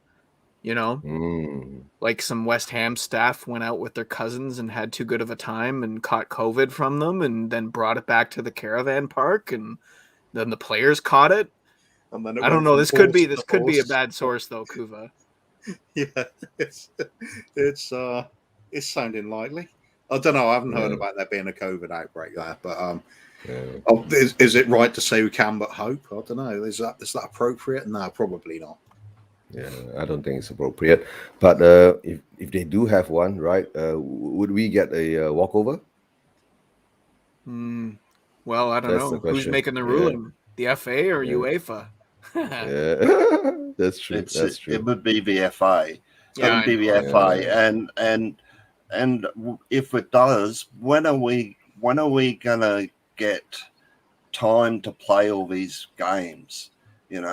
Well, that's where like being out of the Conference League might be a little bit of a blessing in disguise. I know everybody's saying, "Oh, Conte with one game a week," but I mean, we're already behind. We're still in the FA Cup. We're still in the League Cup. We're going to be playing a lot of midweek games for the rest of the season. So we'll find time to do it. But I'm really hoping that the game goes forward tomorrow, because I feel like West Ham are there for the taking. And I feel like,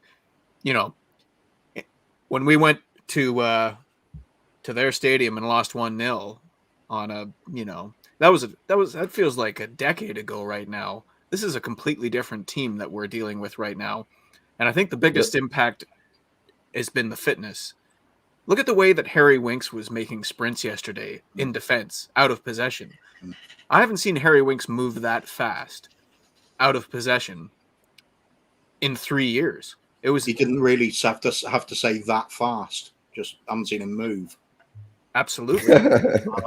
And we were kind of almost at the bottom of the barrel with Nuno when we played West Ham last time. So I think it's going to be a totally different story coming off that very competitive, very lively performance against Liverpool on Sunday. So I'm not going to say that it's a good thing that we didn't win that game, but you know how sometimes when you make mistakes, it can drive your hunger. And I feel like Conte is trying to instill that type of culture at Spurs right now. And man, we got West Ham in the crosshairs right now. I think we're gonna take care of business tomorrow. Personally, what are you guys thinking about the game tomorrow? 5-0 Spurs win all the way. Come on, Kuva, be serious for. No, I'm serious. I'm gonna crush. Would you to crush somebody like that? All right. I'll take a 2-0 win. Yeah, so would I. Win, yeah. I'd take a 2-0 win. I'll take that too. I'll take that too. You know what's great right now is that it's the first time in a long time that the Tottenham fan base, there's been a feeling of unity amongst them. You know, like the Enoch in, Enoch out debate is kind of taken a back burner. You know, we've got this highly ambitious, highly arrogant manager of destiny in charge now.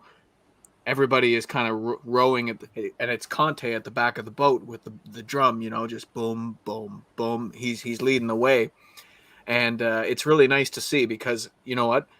If we go and take care of business tomorrow, there is going to be so much piss boiling going on Twitter and on all the social media. It is going to, I mean, I'm so excited. I'm so excited for tomorrow's game. I really hope we take care of business because it will be an epic meltdown from the West Ham fans if we eliminate them. And I always look for you, Cody, as the voice of Spurs on Twitter, especially if we beat someone like West Ham. Yeah. I think West Ham is there for the taking, right? They do have their injuries problems too, right? They've lost some key players in defense, right? And if they do lose a few more key players around, right? Like you said, maybe there's a COVID outbreak, but they still can feel a normal team to go out to play. With what we showed on Sunday, right? They are there for the taking. 2-0 seems to be a reasonable score for us to achieve. And don't forget, we're playing at home, right? We'll have the home fans on our side. I don't want to get ahead of myself right now, but this comment from Ethelstan Edwardson. We've got the next 4 Premier League games are going to be Crystal Palace, Southampton, Watford, and then the scum. I have to give. I try and be fair when I analyze. I try not to let bias get in the way. I'm sure Will Stewart's laughing right now, but anyway, Arsenal are playing some good football. Did you guys see the goal that their first goal against Southampton? They were under big pressure. Southampton were pressing very high, and they were playing the ball around the back. And let me tell you, they sucked Southampton right in, and Ramsdale made a competent pass through to Tomiyasu, and then they just played tic-tac-toe all the way up the pitch, and Saka crossed it to Lacazette, who finished. And I have to say, it was a beautiful goal from Arsenal. And it seems like their squad is starting to settle now. And that should be a call to everyone that wears lily white. Yeah. You know what I mean? Like that North London derby, let's face it, it's always a little bit better when both teams are good. And we don't get that very much. Typically there's a clear lack of balance. Either Spurs are terrible or Arsenal are terrible.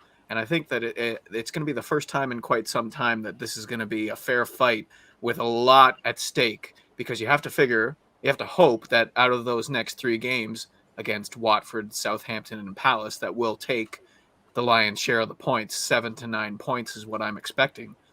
So that's going to mean a lot in terms of the table. That is a huge 6-point game for the top 4. What do you guys think about what Arsenal are doing right now?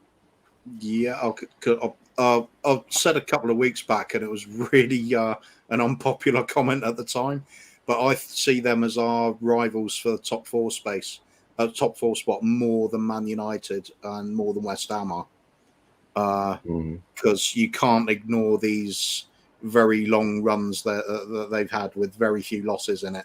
People always point out that it was like, not playing the best teams around, and they did get hammered against Liverpool and things like that, but they come bouncing back with wins, and unfortunately they're starting to look like they might know what they're doing.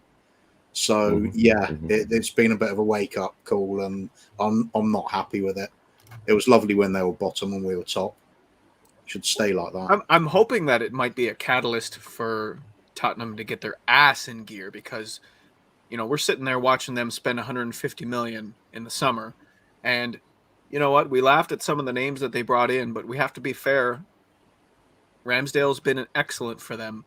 I honestly wouldn't be surprised if he ends up being their next captain. Tomiyasu is looking like a better purchase than Emerson Royale so far, if we're being honest about it. Good two-way player, good versatile utility player. All the things that we thought, because we researched Tomiyasu heavily when we were linked with him in the summertime. So, a lot of people would have preferred to get Tomiyasu in, but we do have a question in the comments from Carl Simpson.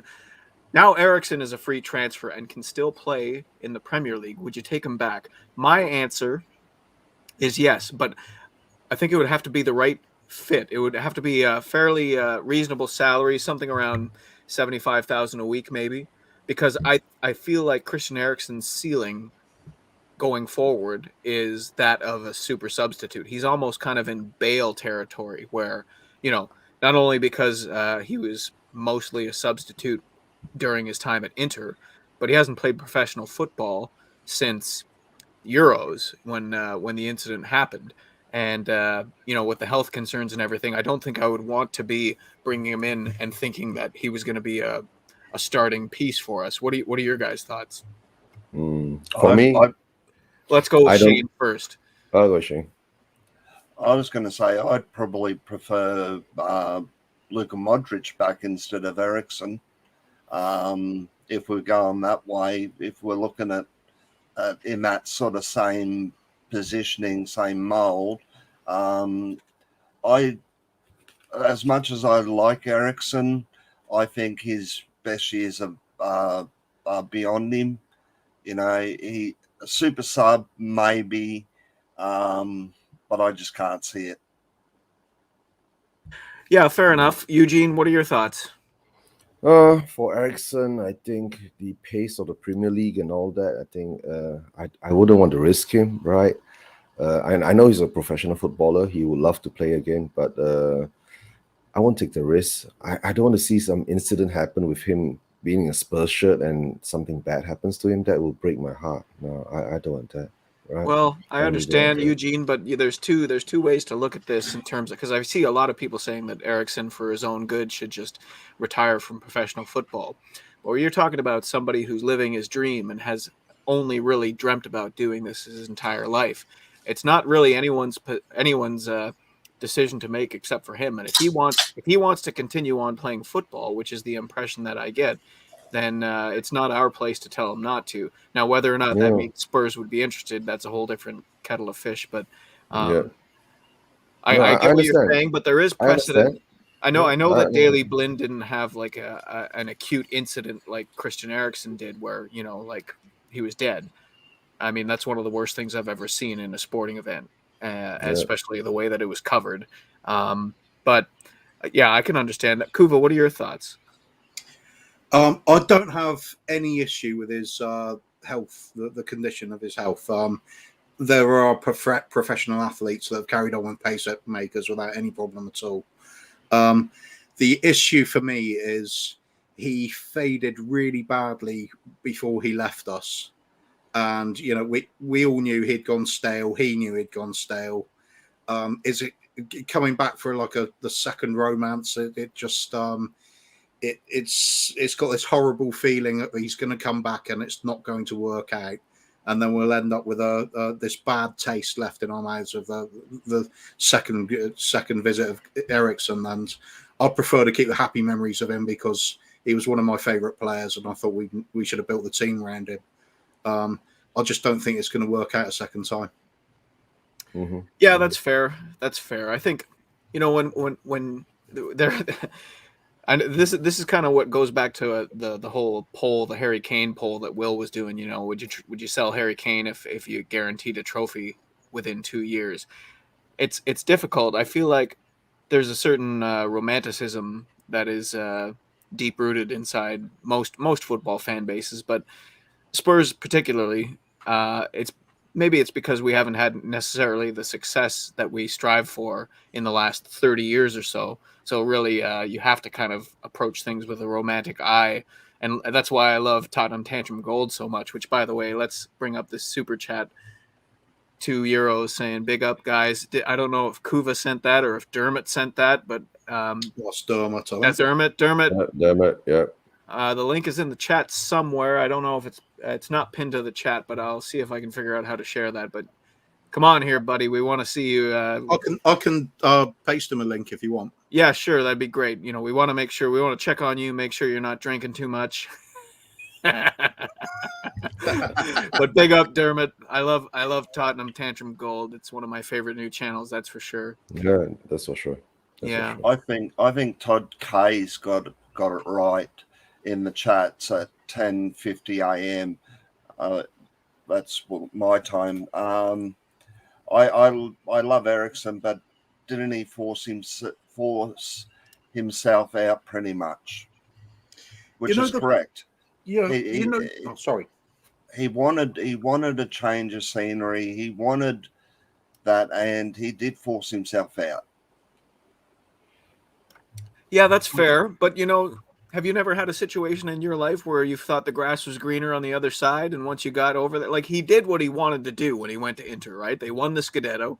He got his trophy. He's written into the history of the Serie A at this point. Maybe he went there and things weren't as good because him and Conte, which is another factor to consider. I don't think Conte wanted Christian Eriksen nearly as much as the owners of Inter Milan did, because as soon as he got there were problems, and he fell out of favor relatively quickly and kind of turned into that super sub role that I think that he's suited to at this point in his career. So yeah, Sorry, I was just going to say about Eriksen. Sorry, am I interrupting? You want to carry on? No. You okay. I was going to say with Eriksen, there was always this the thing around the fans saying, "Oh, he downed tools to leave the club," and I saw none of that because I saw the effort still going in. He just simply lost form in a most horrendous way. All the passes he used to do without thinking of, they just weren't coming off anymore. And then when I looked at the stats, it backed it up. He was running more than any other player on our team by a very long way in his last season. And then it also backed up when he did go abroad. He struggled at first. It's not like he suddenly went back into playing his old ways. He really struggled for the first season. It's only when he had a change of position that he recaptured his form. So I don't think it was like him leaving in a bad way for us. It was just unfortunate. It'd gone stale. He'd lost his form, and I just don't think it's right for him coming back now. Yeah, I think. But you know what? I think there is a price where if he can add value to the squad and assume a role of a specialist that comes on in the 70th minute or whatever. And it's a way to keep him playing and a way to keep him healthy, and it has to be the interest has to come from the club as well. Like it can't just go I understand what Todd is saying here, that we can't be the desperate girlfriend always wanting to take a player back like that. But if he can make us better, if he can give us a better chance of winning a trophy, it's something that needs to be considered. That's for sure. But yeah, it's an interesting question. I don't think that you should just slam the door behind a player like that when he leaves. Christian Eriksen was right. And the club is in a different place now, the fans have had their say.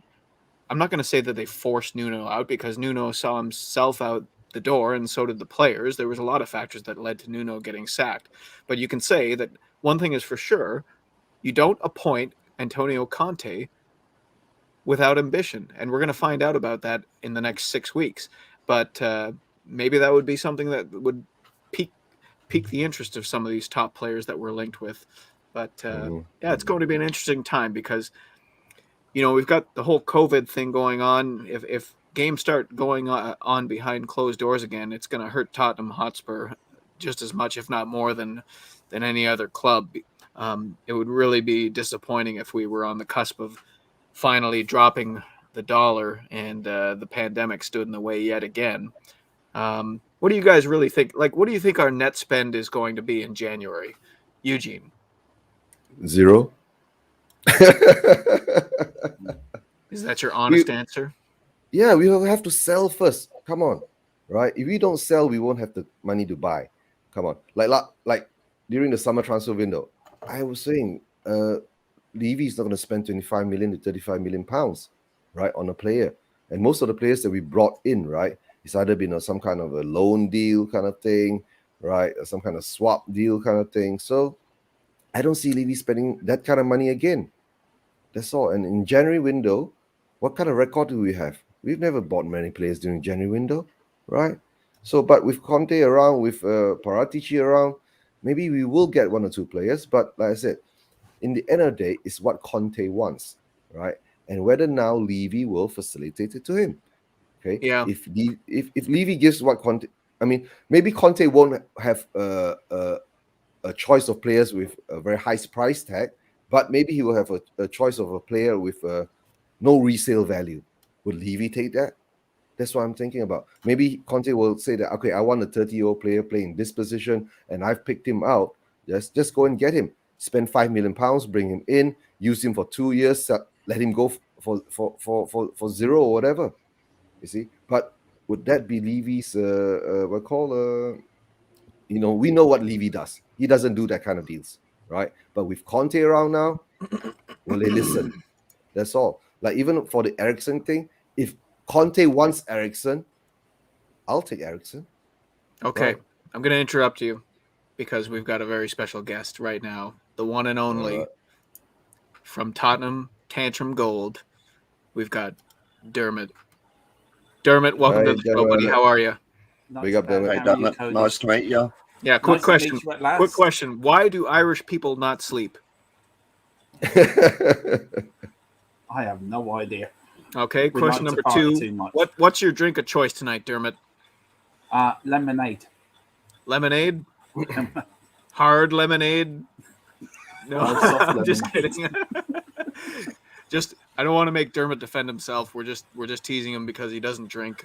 But sometimes on Tottenham Tantrum Gold, they have so much fun that it makes it seem like it. So, but Dermot, I'll ask you the same question. What do you think is going to happen here in January? What do you think the net spend is going to be available to Antonio Conte and Fabio Paratici? I think around about 150 million. I honestly net spend, Dermot. Net Yep. spend. Yep. Net. Yeah, net spend. Yep. We have not done that. Wow. Never. Levy's been forced into a corner. He's got a decent manager. He's good. If we don't spend big in January, then the fans are going to turn. So Right. he's got to put his money where his mouth is. This is almost the backhand of getting some of these players to put in excellent performances like we saw on Sunday. Probably the best Winks and Delhi performances that we've seen in, I'm going to say, 3.5 years. True. So Yeah. I don't know, Dermot. I think 150 million net is a little pie in the sky, but I love the optimism. I'm always optimistic. You know, You are. optimistic. You are. You know what? I like to say life is about balance. That is why I don't like Christmas very much, so that everyone can love Christmas, and I'll just sit here not liking it at all. But Kuva, what do you think is going to happen in the transfer window? Do you think that we're going to be, because we've got both ends of the scale right now. We got Eugene, who thinks 0, and Dermot that thinks 150 million. What do you think? My heart says we'll probably spend about 50 to 70 million, something like that.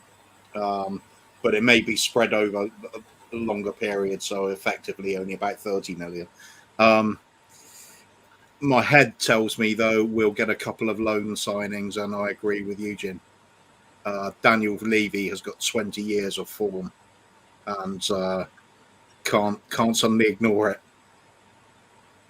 Yeah, well, it's difficult because when you think about it, back in the summertime we were saying, oh, what a great bit of business that we've done with Romero and you know with Galini, you know, loan to buy options or loan to buy obligations, and but those are bills that are going to have to be paid. You know, I think that's going to have an impact on what we can do in January, and not only that, but I think Tottenham owe the most amount in the Premier League, if not world football, on unpaid debts for player transfers. It's something like 140 or 160 million. So like all these brilliant, like, we'll pay later deals, or, you know, the terms that we some people might laud Daniel Levy for might come back to bite us here. But Shane, we haven't heard what you have to say about what you think is going to happen next month. Are you optimistic or pessimistic or realistic? A bit realistic, I think.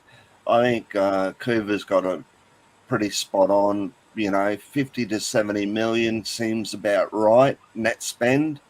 I think we'll get more loans than actual deals. Depends on if we go for Vlahovic. You know, if we do go for Vlahovic, however you pronounce it, you know, that's 60 or 70 million, maybe 80, 85 million just on one player. So my heart's saying, you know, we have a war chest, let's use it. My head's saying Daniel Levy's a Scrooge. You know, 30, 40, 50, 60, you know, 30 to 70 million sounds about right. Yeah, that's fair. I think I'm somewhere in the middle. I think if we can sell one piece that is worth less to us than it is to the team that's buying, like a Lo Celso or a Bergwijn, something to kind of cut into what would be the net spend if we were going to buy a world-class player, which, let's face it, the price tag on world-class talent right now is £70 million, no less. So that's a steep price. I think if we sell someone of note, or maybe a couple of players who are kind of mid-range, then it'll be a little bit more believable that we could bring in a player like that. But we do have a question from Bryce. Question for the panel. What's your safe word? Okay, so we'll skip Dermot because we know his safe word is alcohol. Shane, what is your safe word? That's not very good word. Saskatchewan. Saskatchewan. Kuva, what is your safe word? I think it's going to have to be oh yeah. Oh yeah. Eugene? Levy out. I did have a new safe Is that word, code by the for way, pull Kobe. out or Dermot, what is your safe word? I was only joking. But guys, I want to go on this point, right? Why does the fan base always think that we have a war chest hidden somewhere? Right? I don't think we have a war chest hidden anywhere with the amount of depths that we are bringing onto the club, right? What, like Cody is saying, we have a ongoing debt of like 140 million pounds to pay off the players that we bought, right? So where do you think the war chest is coming from, right? COVID hitting us, right? Unless you're saying that Joe Lewis is put aside 500 million pounds for us to spend, that's never happened at all, right? We have no war chest, guys. Wake up! There's no war chest there to be Joe used. Lewis has gone a bit loopy, so just putting things in front of him to sign, and he doesn't know what he's signing. So That's one way Yeah. of looking at it. Hang on, Yeah, 500 million, did you say, Eugene? Yeah. Just got to go on People- Twitter. My sources are telling me. Isn't No, that it how never this happened. starts? No, that's why it's never happened before. So we don't have a war chest, guys. What is right? the actual debt, Eugene, on Tottenham at the moment? What is the actual debt? 1.5, so 1.15 billion. It's that the actual debt on the club, or with Yeah. Levy and Lewis No, on the club. on the club? Levy and Lewis got no debt, right? Everything's on the club.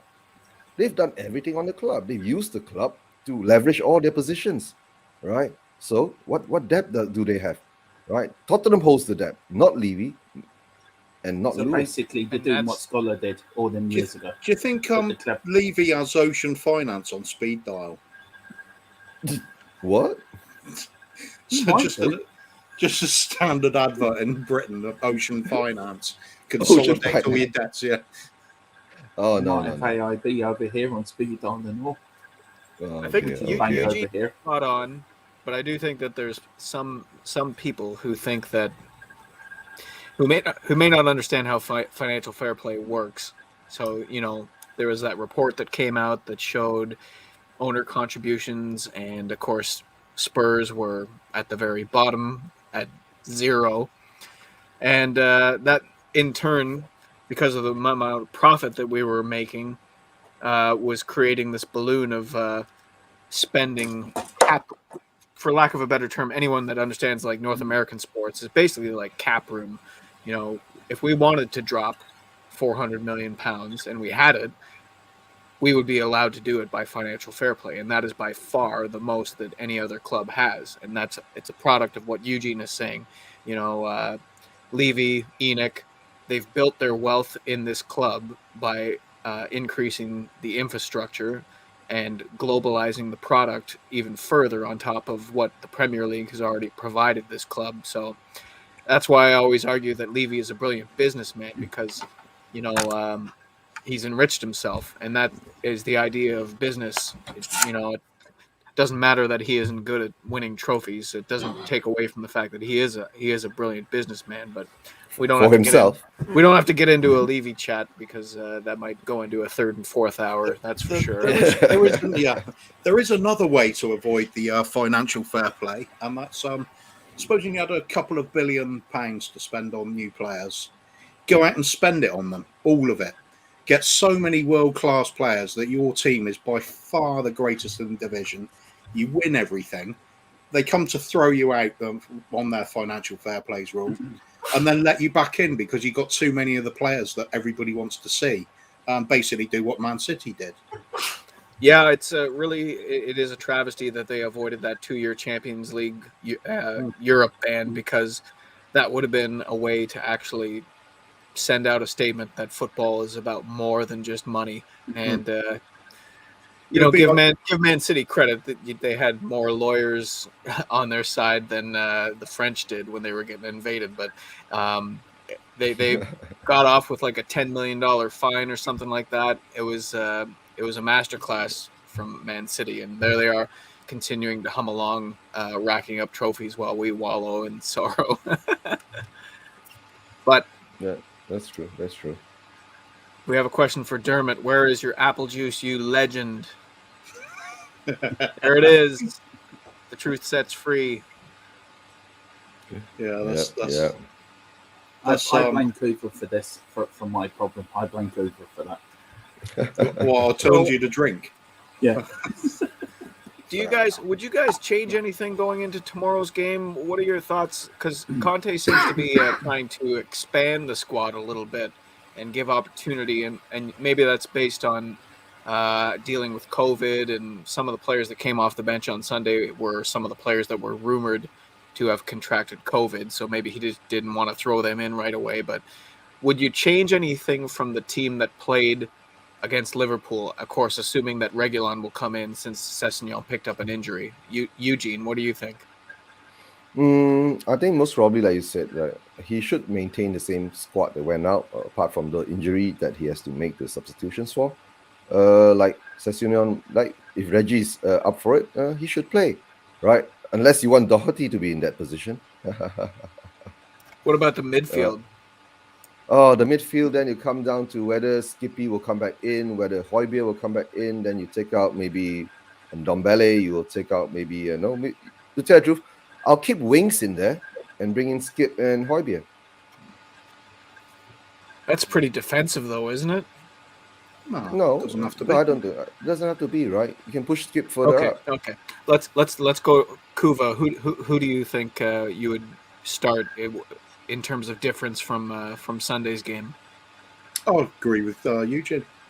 I'll bring in Skip and Højbjerg if they're fit. And I'll keep Winks in the team. I think he's worth having another go. Okay, fair enough. Obviously, we have to play Reguilon. But I think it earns then.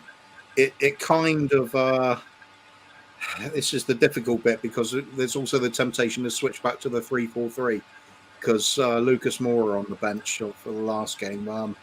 I could see him doing very well against West Ham, because now he's full of beans. He's playing with his head up. He's picking the passes as well as getting wonder goals.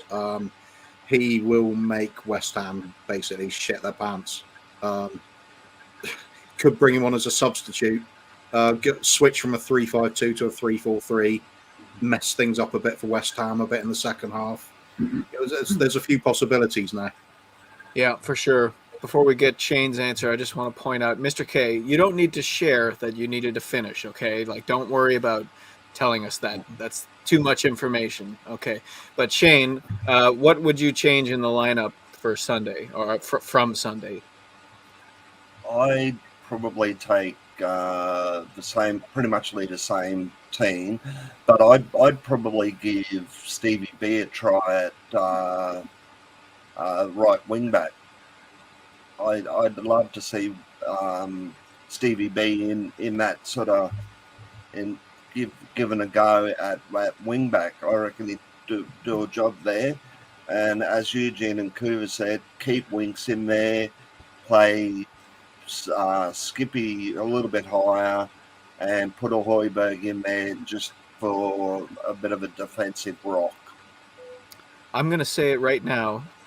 Shane, you have struck gold with that idea with Steven Bergwijn. And I've thought of this before. I've thought of moving him further back, even a midfield role, because I feel like Steven Bergwijn does most of his damage when he has the license to be able to run at opponents. When he is playing high up the pitch and he has his back to the goal, he's not good. He's not good at holding up the ball. He's not good at being able to turn with it. He's good when he gets a head of steam up and he's running at a defender and he forces the defender to make decisions. And if he was given a chance in that right wing back role, because like all last year, we saw Bergwijn under Jose playing defense all the way to the corner flag on his side of the pitch. And people were lauding him for his work rate. And I still think that's a possibility. And that right wing back, that might be just the trick, because it really looks like Emerson is not going to offer very much going forward, So you have to think that Bergwijn would be more useful in terms of crossing the football than Emerson Royale. I don't think Emerson does much in defence either. I just find him too much of a klutz. I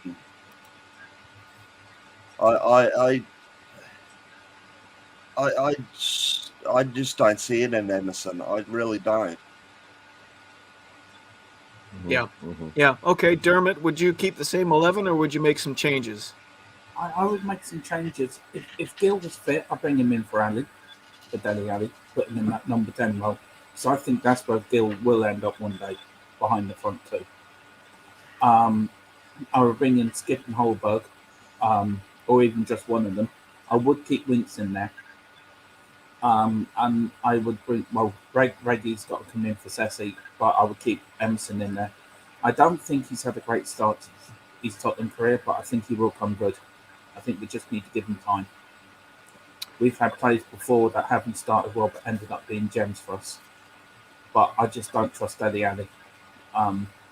Even though how great Cleveland made a point the other day about Ali, I think it was Adebayor always playing good when there was a contract or transfer windows coming up.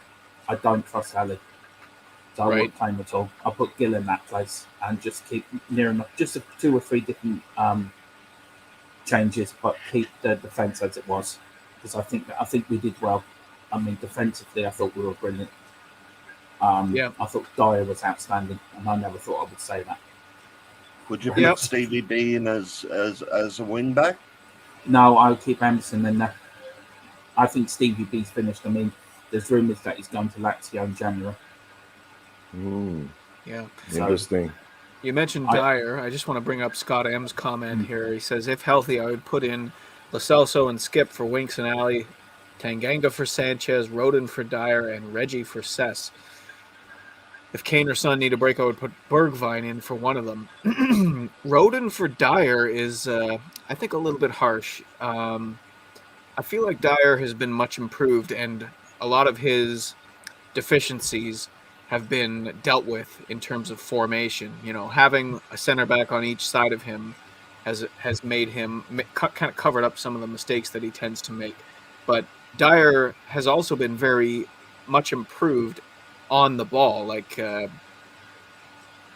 thing is, like Liverpool, they were trying to do their like Iron Maiden press there, where they're way up high on the pitch, and we were very patient at breaking down that press. And Harry Winks and Eric Dyer, they had a thing going, a back and forth that just kind of wore out that press. I think Dyer deserves a little bit more credit than what Scott M is giving to him in this particular comment. But we do have a super chat from The Truth Sets Free. Thank you for that. It says, stats with Jack versus Stelios debate. Internet will blow. I will say that would be a fantastic debate. I always love watching both these guys for their differing opinions, and they both tend to use statistics, data to back up their opinions. Do you guys think that the Truth Sets Free is onto something here with this? Stats with Jack versus Stelios, Eugene, yes or no? It'll be interesting. Let's see how it goes. If you can get them together, right? That has to be set up, and then we'll find out. Yeah, Kuva, you agree, or? I'll say nothing on this one. Oh boy! Oh boy! I enjoy Stats with Jack. I saw Stelios on We Are Tottenham TV, and I'll just have to say that I can see what he was getting at, but I just don't agree with him on too much. They'll just, never mind. Yeah. No, that's all right. It's all about opinions, as a friend of mine once said. Shane, what do you think? Would this be a good debate? I reckon it'd be a good debate, and internet will blow. Oh yeah. Shane with the zinger. Dermot, what are your thoughts on this super chat from The Truth Sets Free? Yeah, it'd be a good debate, but I'll have to back my brother Jack all day long. He'll win it hands down. Yeah, no, you know what? I think it would be interesting debate. So we'll plant the seed on the Irish Hotspur and Tottenham away. The Truth Sets Free. I'll work with you on that. But yeah. So what do we think for score predictions for tomorrow's game? And why don't we figure out who's streaming next? Eugene, what's your score prediction tomorrow, and where can we find you next time? Score prediction, I'll say we'll have something like a 2-0, 2-1, right, for Spurs to win. And most probably you'll be finding me tomorrow, at around 2 p.m. GMT. I'm doing the midweek show on the Spursvision TV, guys. If you have time, hop on, join the show, right? And big up to Will, THFCRants, right, guys? If you're not subscribed yet, please subscribe, hit the likes for Will, THFCRants. Yeah, right? And there's still 38 people watching. Anyone that's watching this right now, make sure to head over to Spursvision TV, because Eugene is always putting out quality and quantity. The crazy stream will sometimes go for 4 or 5 hours. It's always good stuff. But Kuva, score prediction for tomorrow, and where can we find you next time? Well, I was going for 5-0 earlier, but I started daydreaming a bit, so it's gone up to 7-0 now.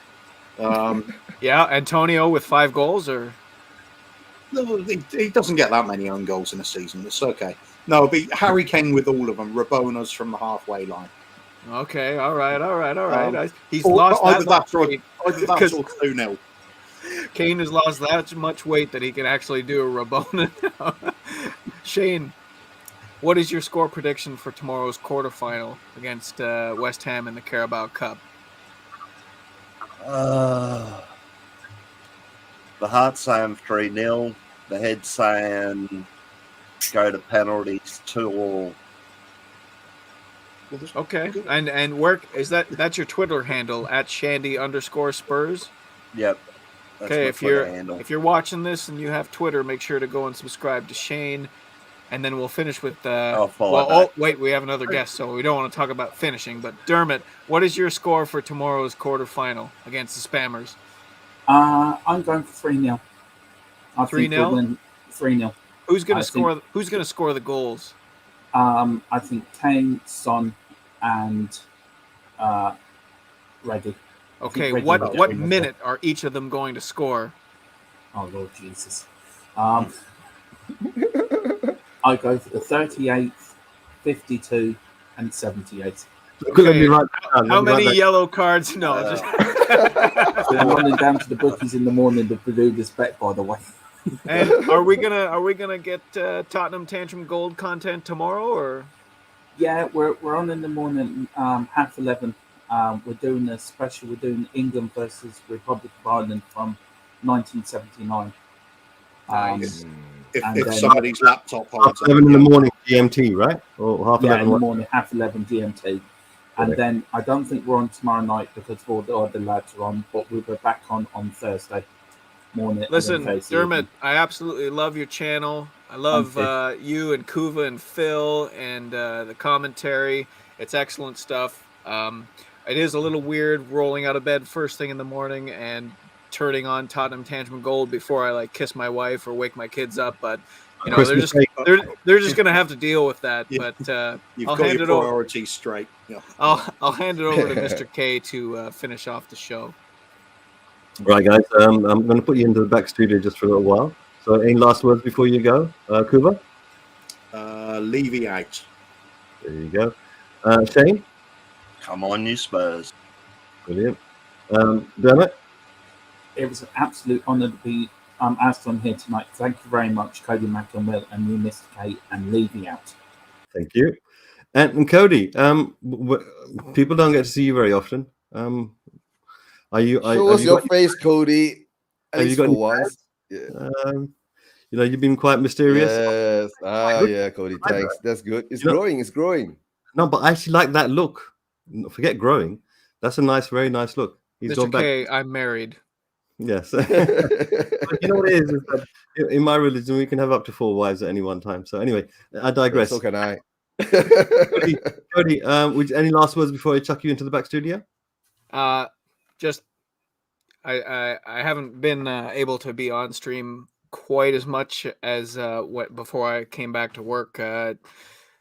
It's just tough with the time difference and everything. But I just wanted to make sure to mention my friend Bob, who I'm really concerned about, and he's in my thoughts from morning until night. And I know that I certainly hope that he wakes soon and is able to catch up on all the wonderful streams where everybody is talking about what a great stand-up guy he is, because it's nothing but the truth. And I want to mention how proud I am to know Kim and to know Brian Daigle, who have had a big hand in Bob's fight. And if you're watching this back later on, just stay in there, hang in there, be strong. Bob is definitely feeding off your energy, and you're helping him immensely. And you just got to keep fighting. Everybody has to keep fighting for Bob, and we love you, Bobby. We love you, Bobby.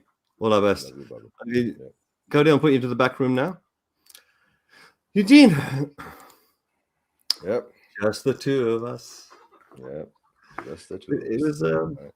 It felt good to be back a little bit. Yeah, of course it's good to be back, right? Did you miss the Tuesday nights? Did you miss the audience that you get on a Tuesday night? Yeah, of course we miss the audience, right? A few people following you right now that are in the the chat and so on. That they big you up all the time when you're not here. Thought I'd let you know. Eugene, tomorrow, the real test. The real test, because the expectation for Liverpool was nothing. We just didn't want to get thrashed. Tomorrow, we've got one of those situations where we have a dream. And what expectations are you? What happens to our team whenever there's a possibility of a dream? What do they normally do? Oh, we have nightmares. But let's see what happens. Let's see what happens. Yeah. Viewing audience out there, thank you very much for tuning in, watching the stream live. And if you're watching in the future, thank you for getting to this stage right now. Much appreciated. The channel would not be anything without you. So I do appreciate your likes, your sharing. If you're sharing on Twitter, that's absolutely fantastic. The more people, I suppose, that get involved in this, the more ideas we can actually bring on board, and the more we can talk about, the more you get to enjoy this. So thank you very much for sharing this. If you want to become members, a big shout out to the 2 sets free. Thank you very much for becoming a member. Big you up. True. Big up. Much appreciated. Welcome to the team. All of you guys out there, this is just a channel. It's on YouTube. We're just like you. Your tuning in is reward enough. Your likes are extra and bonuses.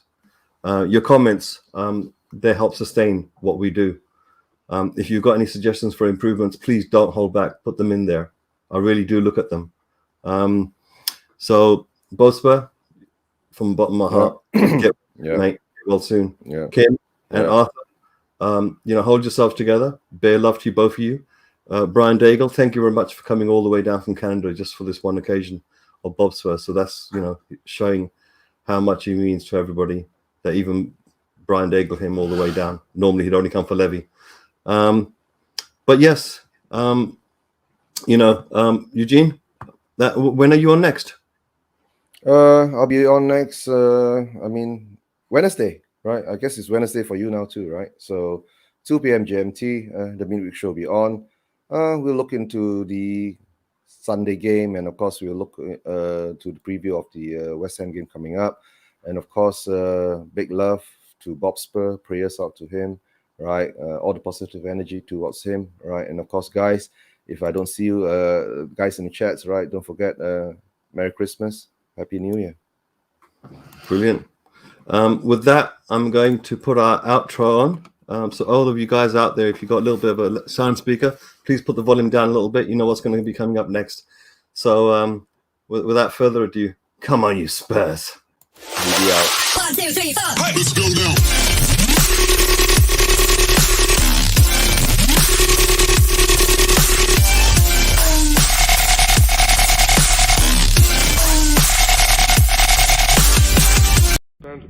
Panda. I got broads in Atlanta. She took the lean in the family. Credit cards in the scammers. Getting no list in the bank.